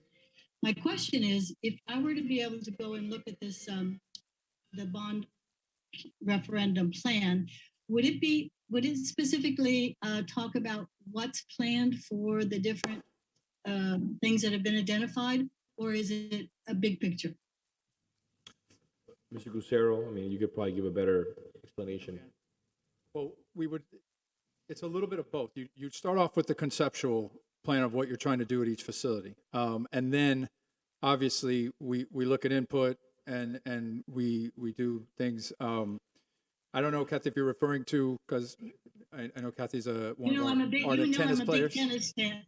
Yeah, it's one of our tennis players. So, and I know, looking at tennis and conversion of pickleball, that is something within the scope of those facilities we'd have to look at, because it's becoming a much more popular issue, and you know, it's going a little bit. It's not necessarily a trend, and then, you know, in terms of expansion of actual tennis courts, those centers are kind of tight, but there is maybe an opportunity for pickleball. But I think we've been having emails today, Right. discussing this, and I sent over today a list of residents who have signed a petition in regards to pickleball. And I think that's a conversation that we need to have, a further, larger, broader conversation that we need to have here. And it's not only about the pickleball courts, and it's not only about the tennis courts and whether we're going to expand the use. I think we need to really figure this out and understand who we're going to exclude. And I think we need to start excluding non-residents. And I know that it pains me to say that. I know, but I would rather see a court not used and be available for a resident to use it than what I heard happen today, where a resident was on the computer at 7:01 today and was not able to get a pickleball court. How did that happen so quickly? In a matter of 1 minute, all the pickleball courts were reserved. So we're gonna have a long. I know, it's fine, but 7:01. I mean, how fast are people typing? The first thing that I thought to myself was, are the bots already involved here in the city? You know, I know that bots are involved in Amazon and when you're trying to buy, you know, limited edition things on the internet, but are the bots already involved in pickleball courts? So my point is that City of Coral Gables residents, we should have some sort of maybe window. 7 to 9, Coral Gables residents get first crack at it. After 9 o'clock, if nobody has signed up, then guess what? We open it up to non-residents. And guess what? Maybe we don't open it to non-residents. Because if you only have 2 pickleball courts, it should be residents have come first serve, first right. And the issue where a coach has a court, you know, for a tennis court reserved for every afternoon to teach his students. Again, I'm going against my own best interest. My kids do tennis with tennis coaches. They have a court that's always reserved for them. But sometimes people don't have the means or the interest in having a coach. They just want to go and play tennis, and you can't do that because somebody's has that court reserved basically in perpetuity. And we know it's not perpetuity, but they're repeat business over and over and over again. We got to find a balance. And if we can't find a balance, I'm in favor, and I'm going to bring it to the next commission, of basically saying it's for residents and residents only. Could I finish though? Yes, Because ma'am. I asked the question, and I really respectfully, I asked the question because I wanted to understand if there were details in the plan so I could go and read them and educate myself. I am not here to talk about pickleball. Nothing. I'm happy, but I'm happy you brought it up though, by the way. So it's a good thing. It's a good moment to talk about it. Yeah. I did. There's some other people that brought it up. We had actually a nice conversation with Fred and Robert yesterday. So my interest in sitting in on this meeting was, okay, here's the big plan.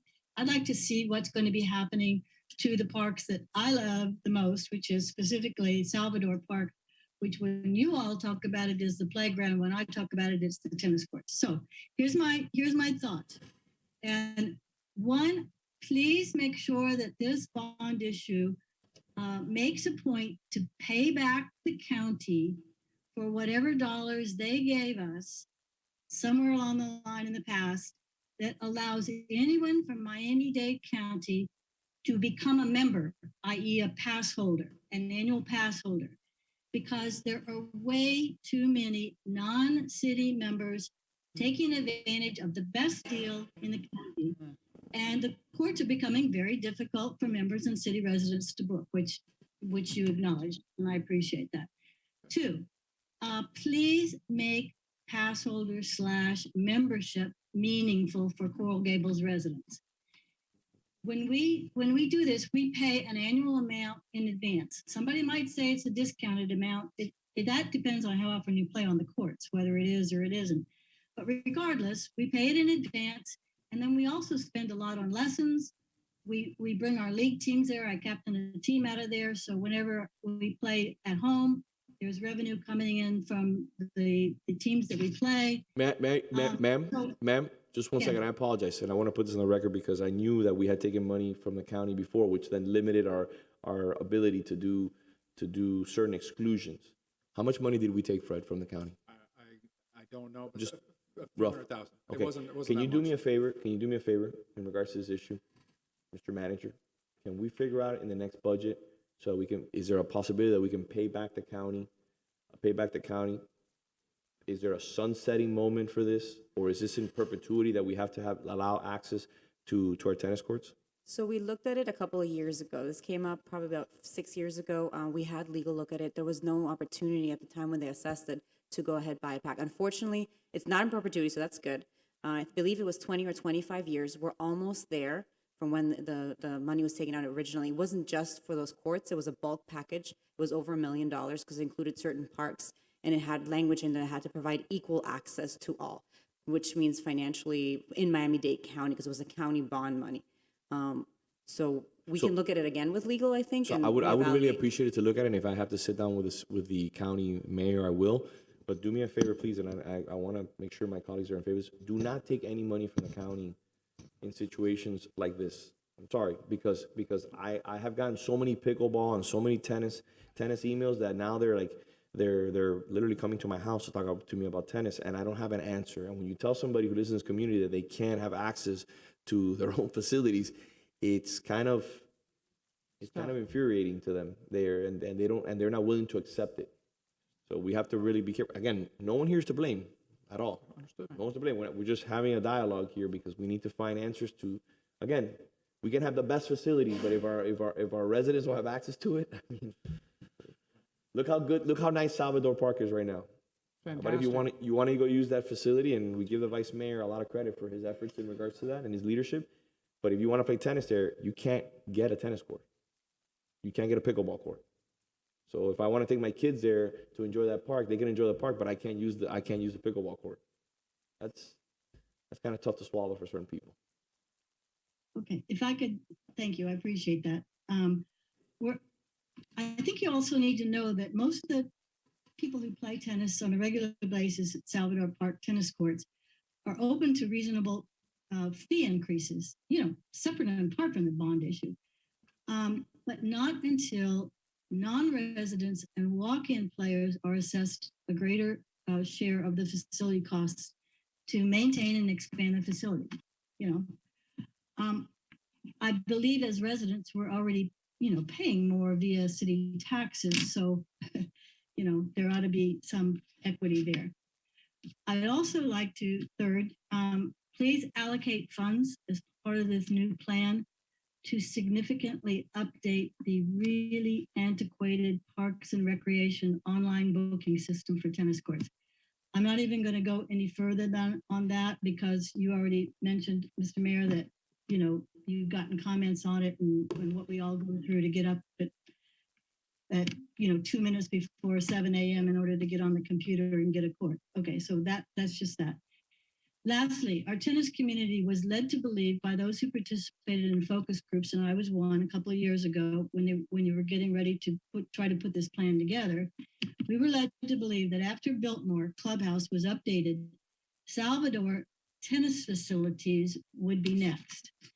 Instead, the 1950s rundown building without adequate viewing or socializing areas, poorly functional office check-in space, one toilet per sex, storage that consists of Rubbermaid-like portable sheds, and inadequate parking, which we have to share with a private school, and a newly expanded playground, which I know you guys are really happy about this, and it's too late. It's water over the dam, but it was a terrible decision. I'd be glad to say why I believe so.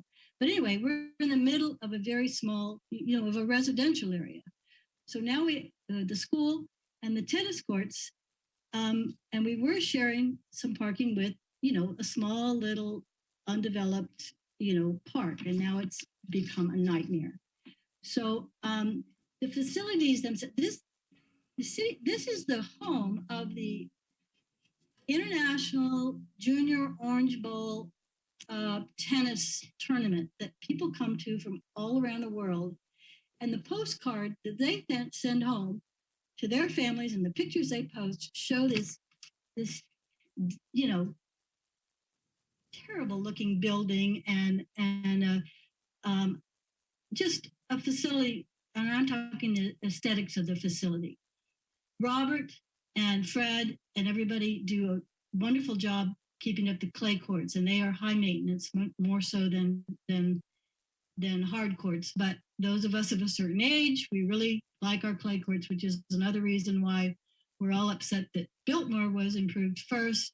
We thought improvements were going to come to Salvador, facility improvements, and it just hasn't happened. So we would really like for the City Beautiful postcard of Salvador Park to be updated a little bit as part of this plan. Okay, thank you. Thank you very much. Thank you very much. Thank you very much, and I appreciate all the comments and the insight. Mr. Clerk, do you have any further comments? No more speakers, Mr. Mayor. We did receive one comment on the chat, and it said, based on the city's previous parks master plan update, access sidewalks were the #1 unmet need based on surveys. Why are we proposing funding access 11 years out? Thank you. Let's close the public comment. Would the person like to give their name on the record? It's Miss Jessica Keller. Okay, perfect, good. All right, moving on. I'd like our finance director and Fred to please come up. What I'm about to say right now, this is just to put a little pill in your head for the commission and for the manager and for staff to think about a few things, okay? We don't have to have a discussion today in detail. I just want you to think about this, okay? I support the plan wholeheartedly. I think we have to do probably more than $160 million worth of work in regards to infrastructure, and it's only going to get more expensive. My issue and my concern is the tax. It's only getting more expensive. We're facing 7% inflation. We're facing people who are retired, people in this community who, not everybody's wealthy, but that every dollar counts. And we want to keep as many working class people, especially in the North Gables, in our community as possible, because they are, at the end of the day, the people who worked for a long time, are retired now, young families, and every single dollar counts. So my concerns are, obviously, the taxes, fees, any way you want to skin it, it's going to cost more money for people who live in this community. So I'm going to give you a little thing that I've been thinking about in my head, and I want you to just consider it and tell me how this would work. We're coming out of a pandemic. We've lost $20 million over the last 2 years. We tightened our belt to the tune of 12 and 8 million, correct? So let's say average about a $10 million tightening of the belt. We have seen an incredible revival of the downtown. So incomes, for example, like parking fees, are coming back. They may not be at 100%, but I don't have the exact numbers. And I wish Kevin was here because he spits those out magically. But we've got to be like at 80%. We got to be something to that We're realm. almost there, man. Okay, we're almost there. So I think we're going to get back our $10 million this year. So you have those $10 million from last year, correct? We haven't allocated them to anything else. That money is there. It's there. We didn't spend it yet. We haven't spent it yet. We cut it. We tightened back. We tightened our belt, and now we have that money is coming back. We haven't allocated it to any tranche. We cut back. We cut back, for example, on $500,000 for acquisition funds. We cut it back to $300,000. So we have cut back on certain line items, which are the reason, those $10 million encompasses that. So that's one pot of money. It's $10 million. Another pot of money is, I'm not going to play tax collector. I'll leave that up to our well-esteemed finance director. I think our tax millage rate, our taxable amount, goes up 5% this year. Do the numbers. You're talking about a lot of money coming to the city. So in between what we cut back, 10 million, and what we have in regards to potentially a 5% increase in the tax rate, how many properties have sold and now are back on the tax roll at a very high rate when they weren't there after 30 and 40 years of being owned by someone. Those properties have a very much higher value, which in turn obviously produces significant more taxes. So you add up those two amounts, I'm pretty sure you get to 20, maybe $25 million. That's my opinion. I think I see it that way. I would rather, if anything, if you're going to get support from me to come after $160 million worth of infrastructure improvements, you got to reduce this, like the vice mayor said, significantly. And I know that Commissioner Menendez and Commissioner Anderson and Commissioner Ford support me on that. We've got to find a way to reduce the debt. I will not leave, even if it's GOB funds and it's not debt on the city, I do not want to leave something on the city, a significant amount of debt like that.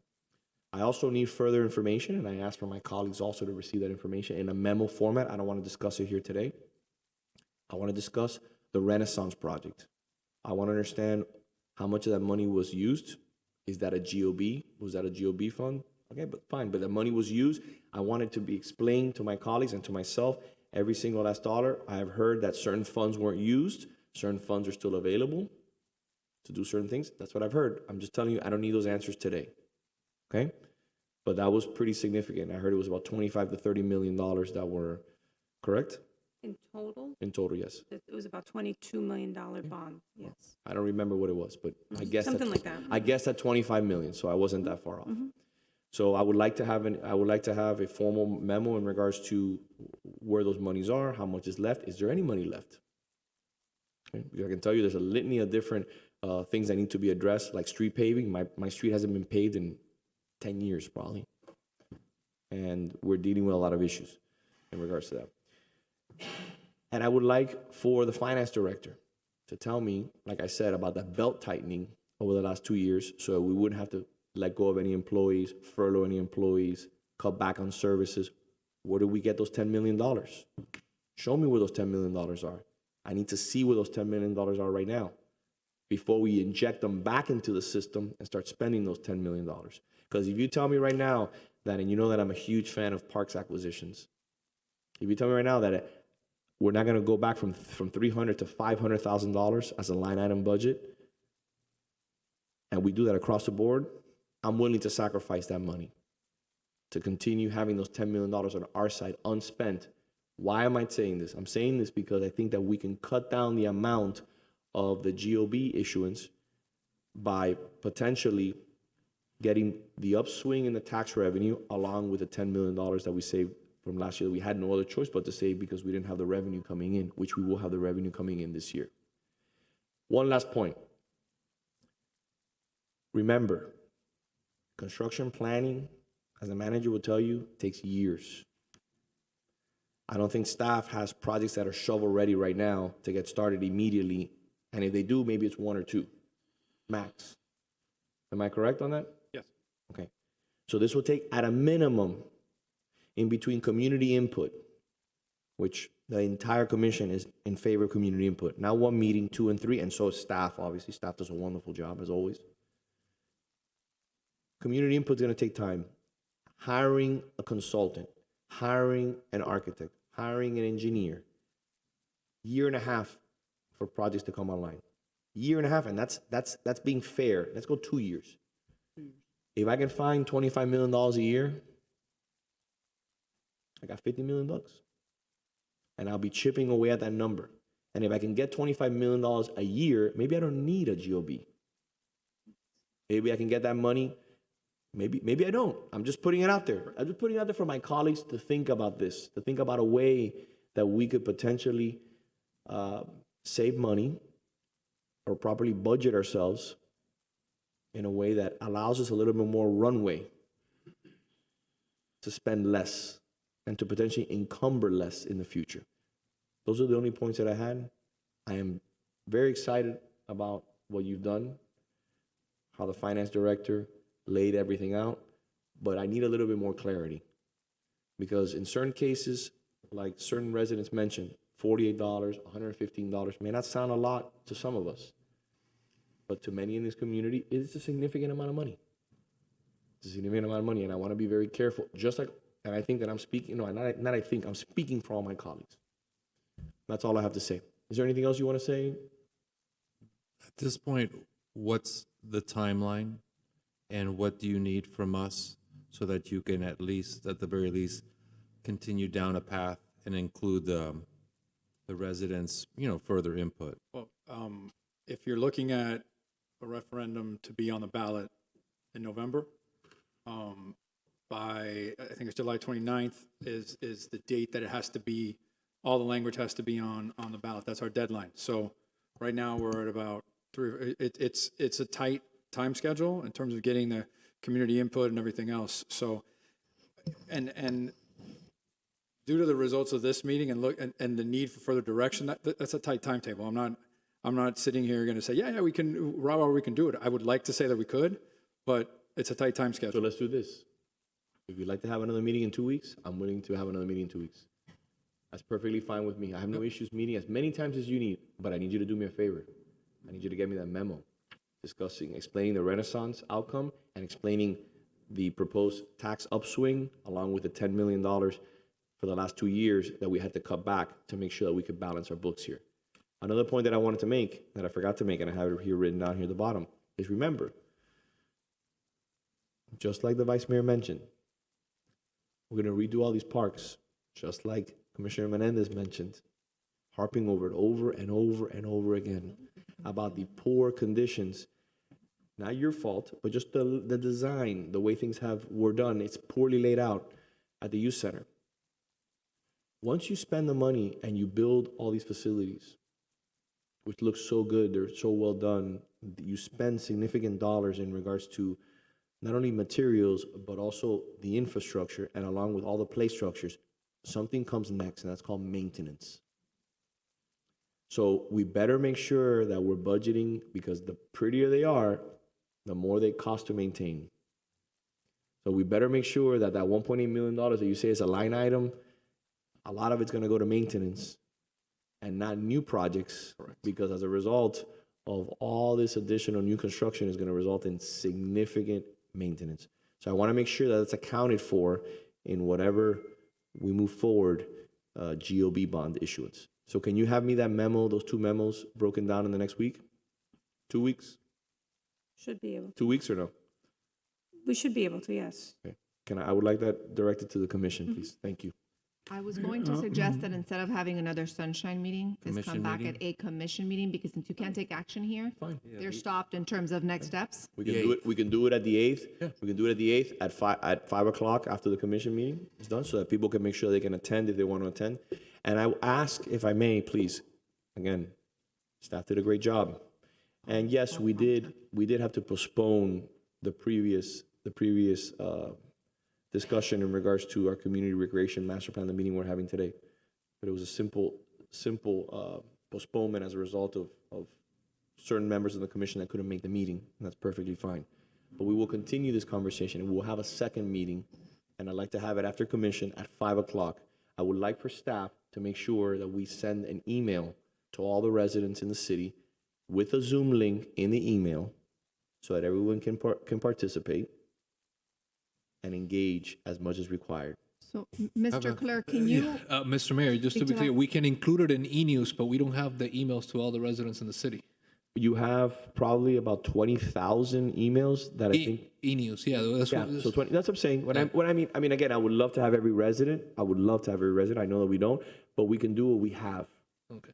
And let's do what we have and make sure we put it again on Twitter, social media, Facebook, Instagram, whatever you need, courier pigeon, make sure that everybody gets notice, because I want to make sure that everybody is engaged and that everybody has the ability to join us, like the few residents that did today, either in person or in Zoom. Belinda, are you there? We have a question from Commissioner Anderson.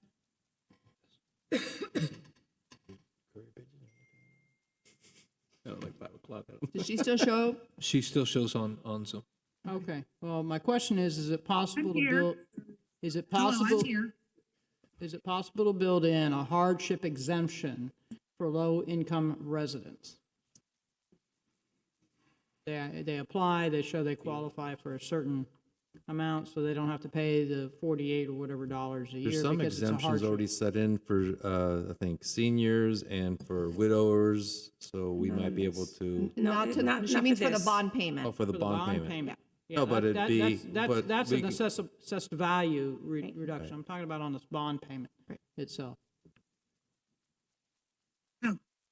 Hi, this is Jolinda Herring again. And so the answer to that is no, it would be paid by every property owner that pays property taxes, ad valorem taxes, and it would be assessed on the property tax bill, just like the regular ad valorem taxes are assessed, Perfect. All right. levied and collected. Thank you. And I have a quick question. So it's coming back to 9th.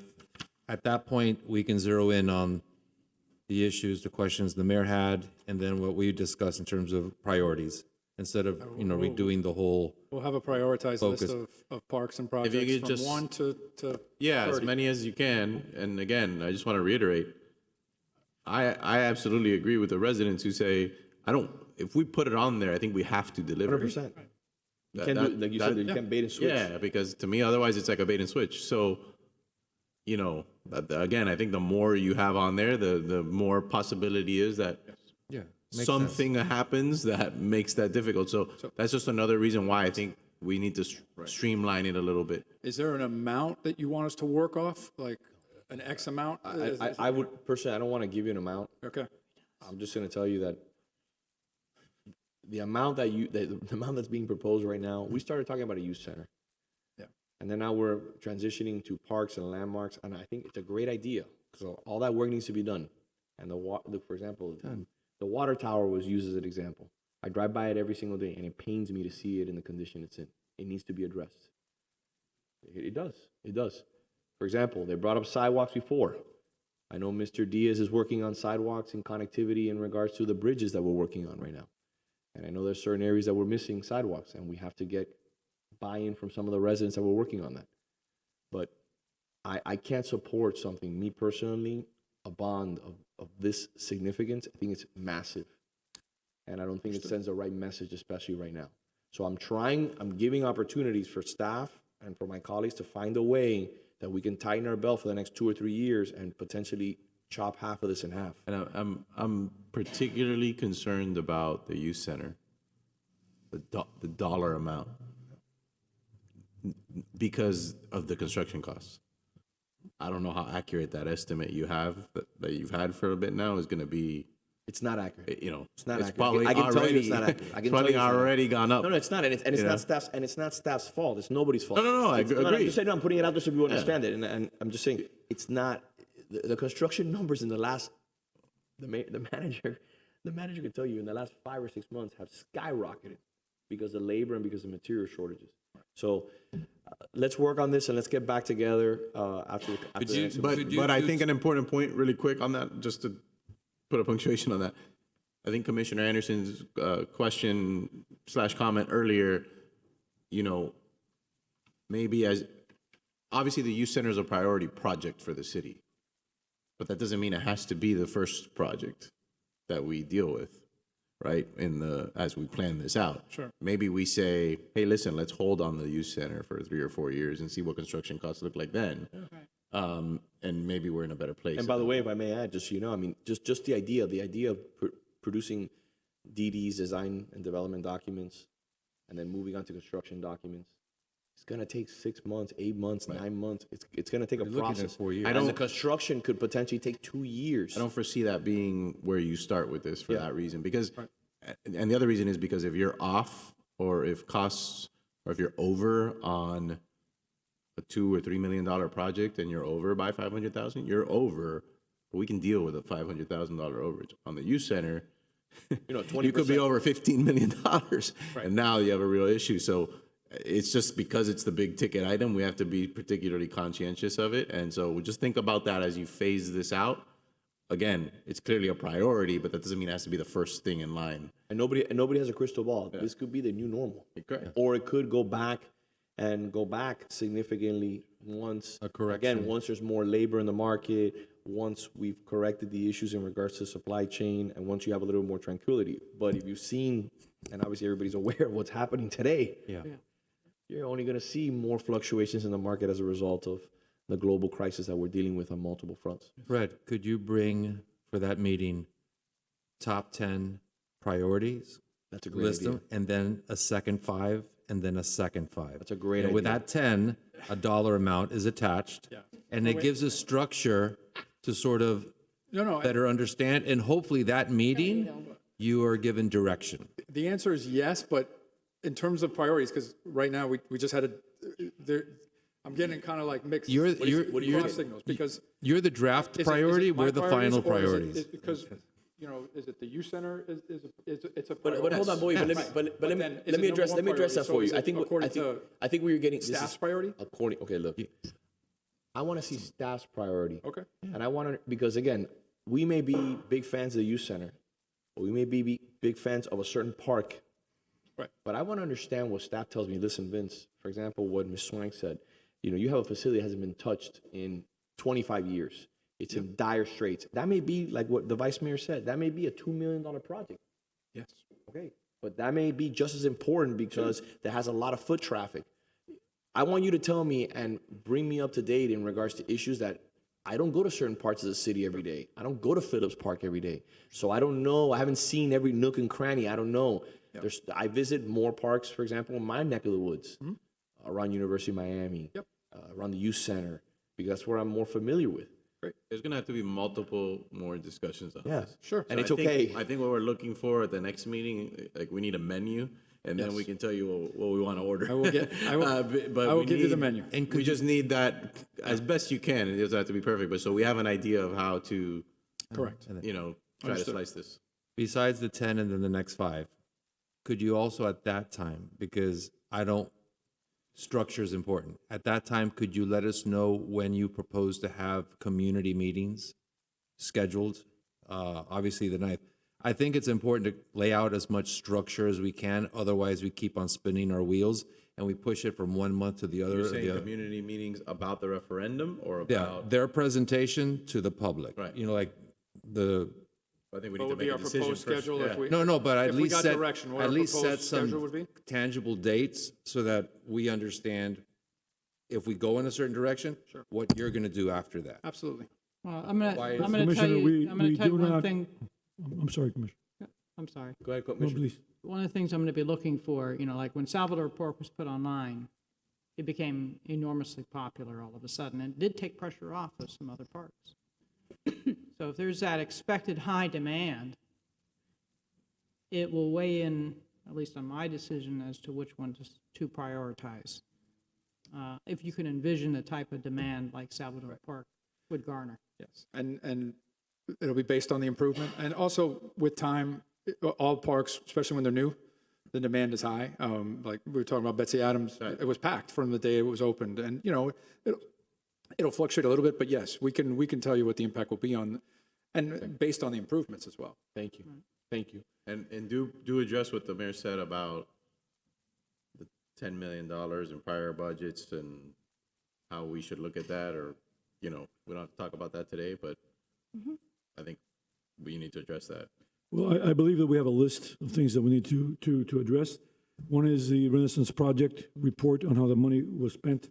COVID reductions, about 10 million. What do we have? Can they continue? And how can that affect the budget?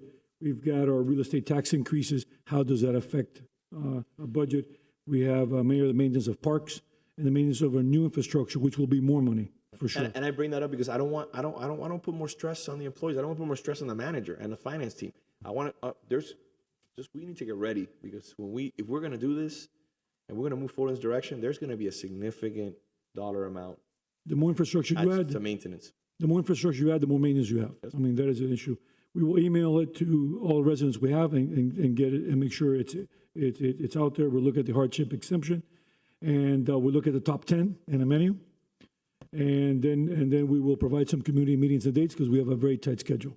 Thank you, Mr. Manager. I think that about sums it up for the next meeting. The last thing I would say about this, though, because I think it's important, it's a referendum. I've heard a lot about some of the residents. I know the mayor said it. People decide.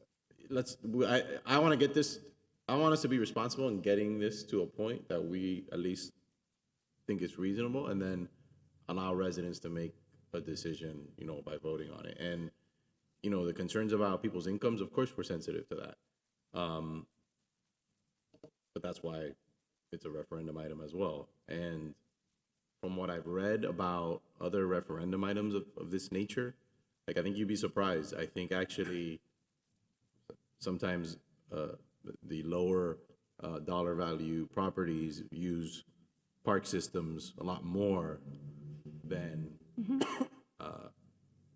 the higher dollar value, tax value houses, and they may be more willing to pay $50 on their tax bill than maybe somebody else who doesn't use it as much wants to spend $600. So who knows how that shakes out?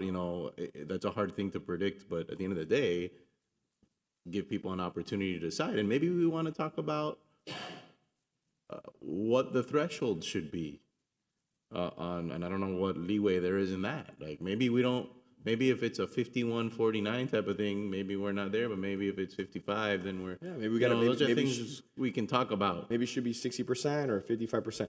Another point that I think we need to make for staff, and this is for the finance team, is obviously with making all these upgrades, there's going to be an increase in property values, which the residents will benefit from.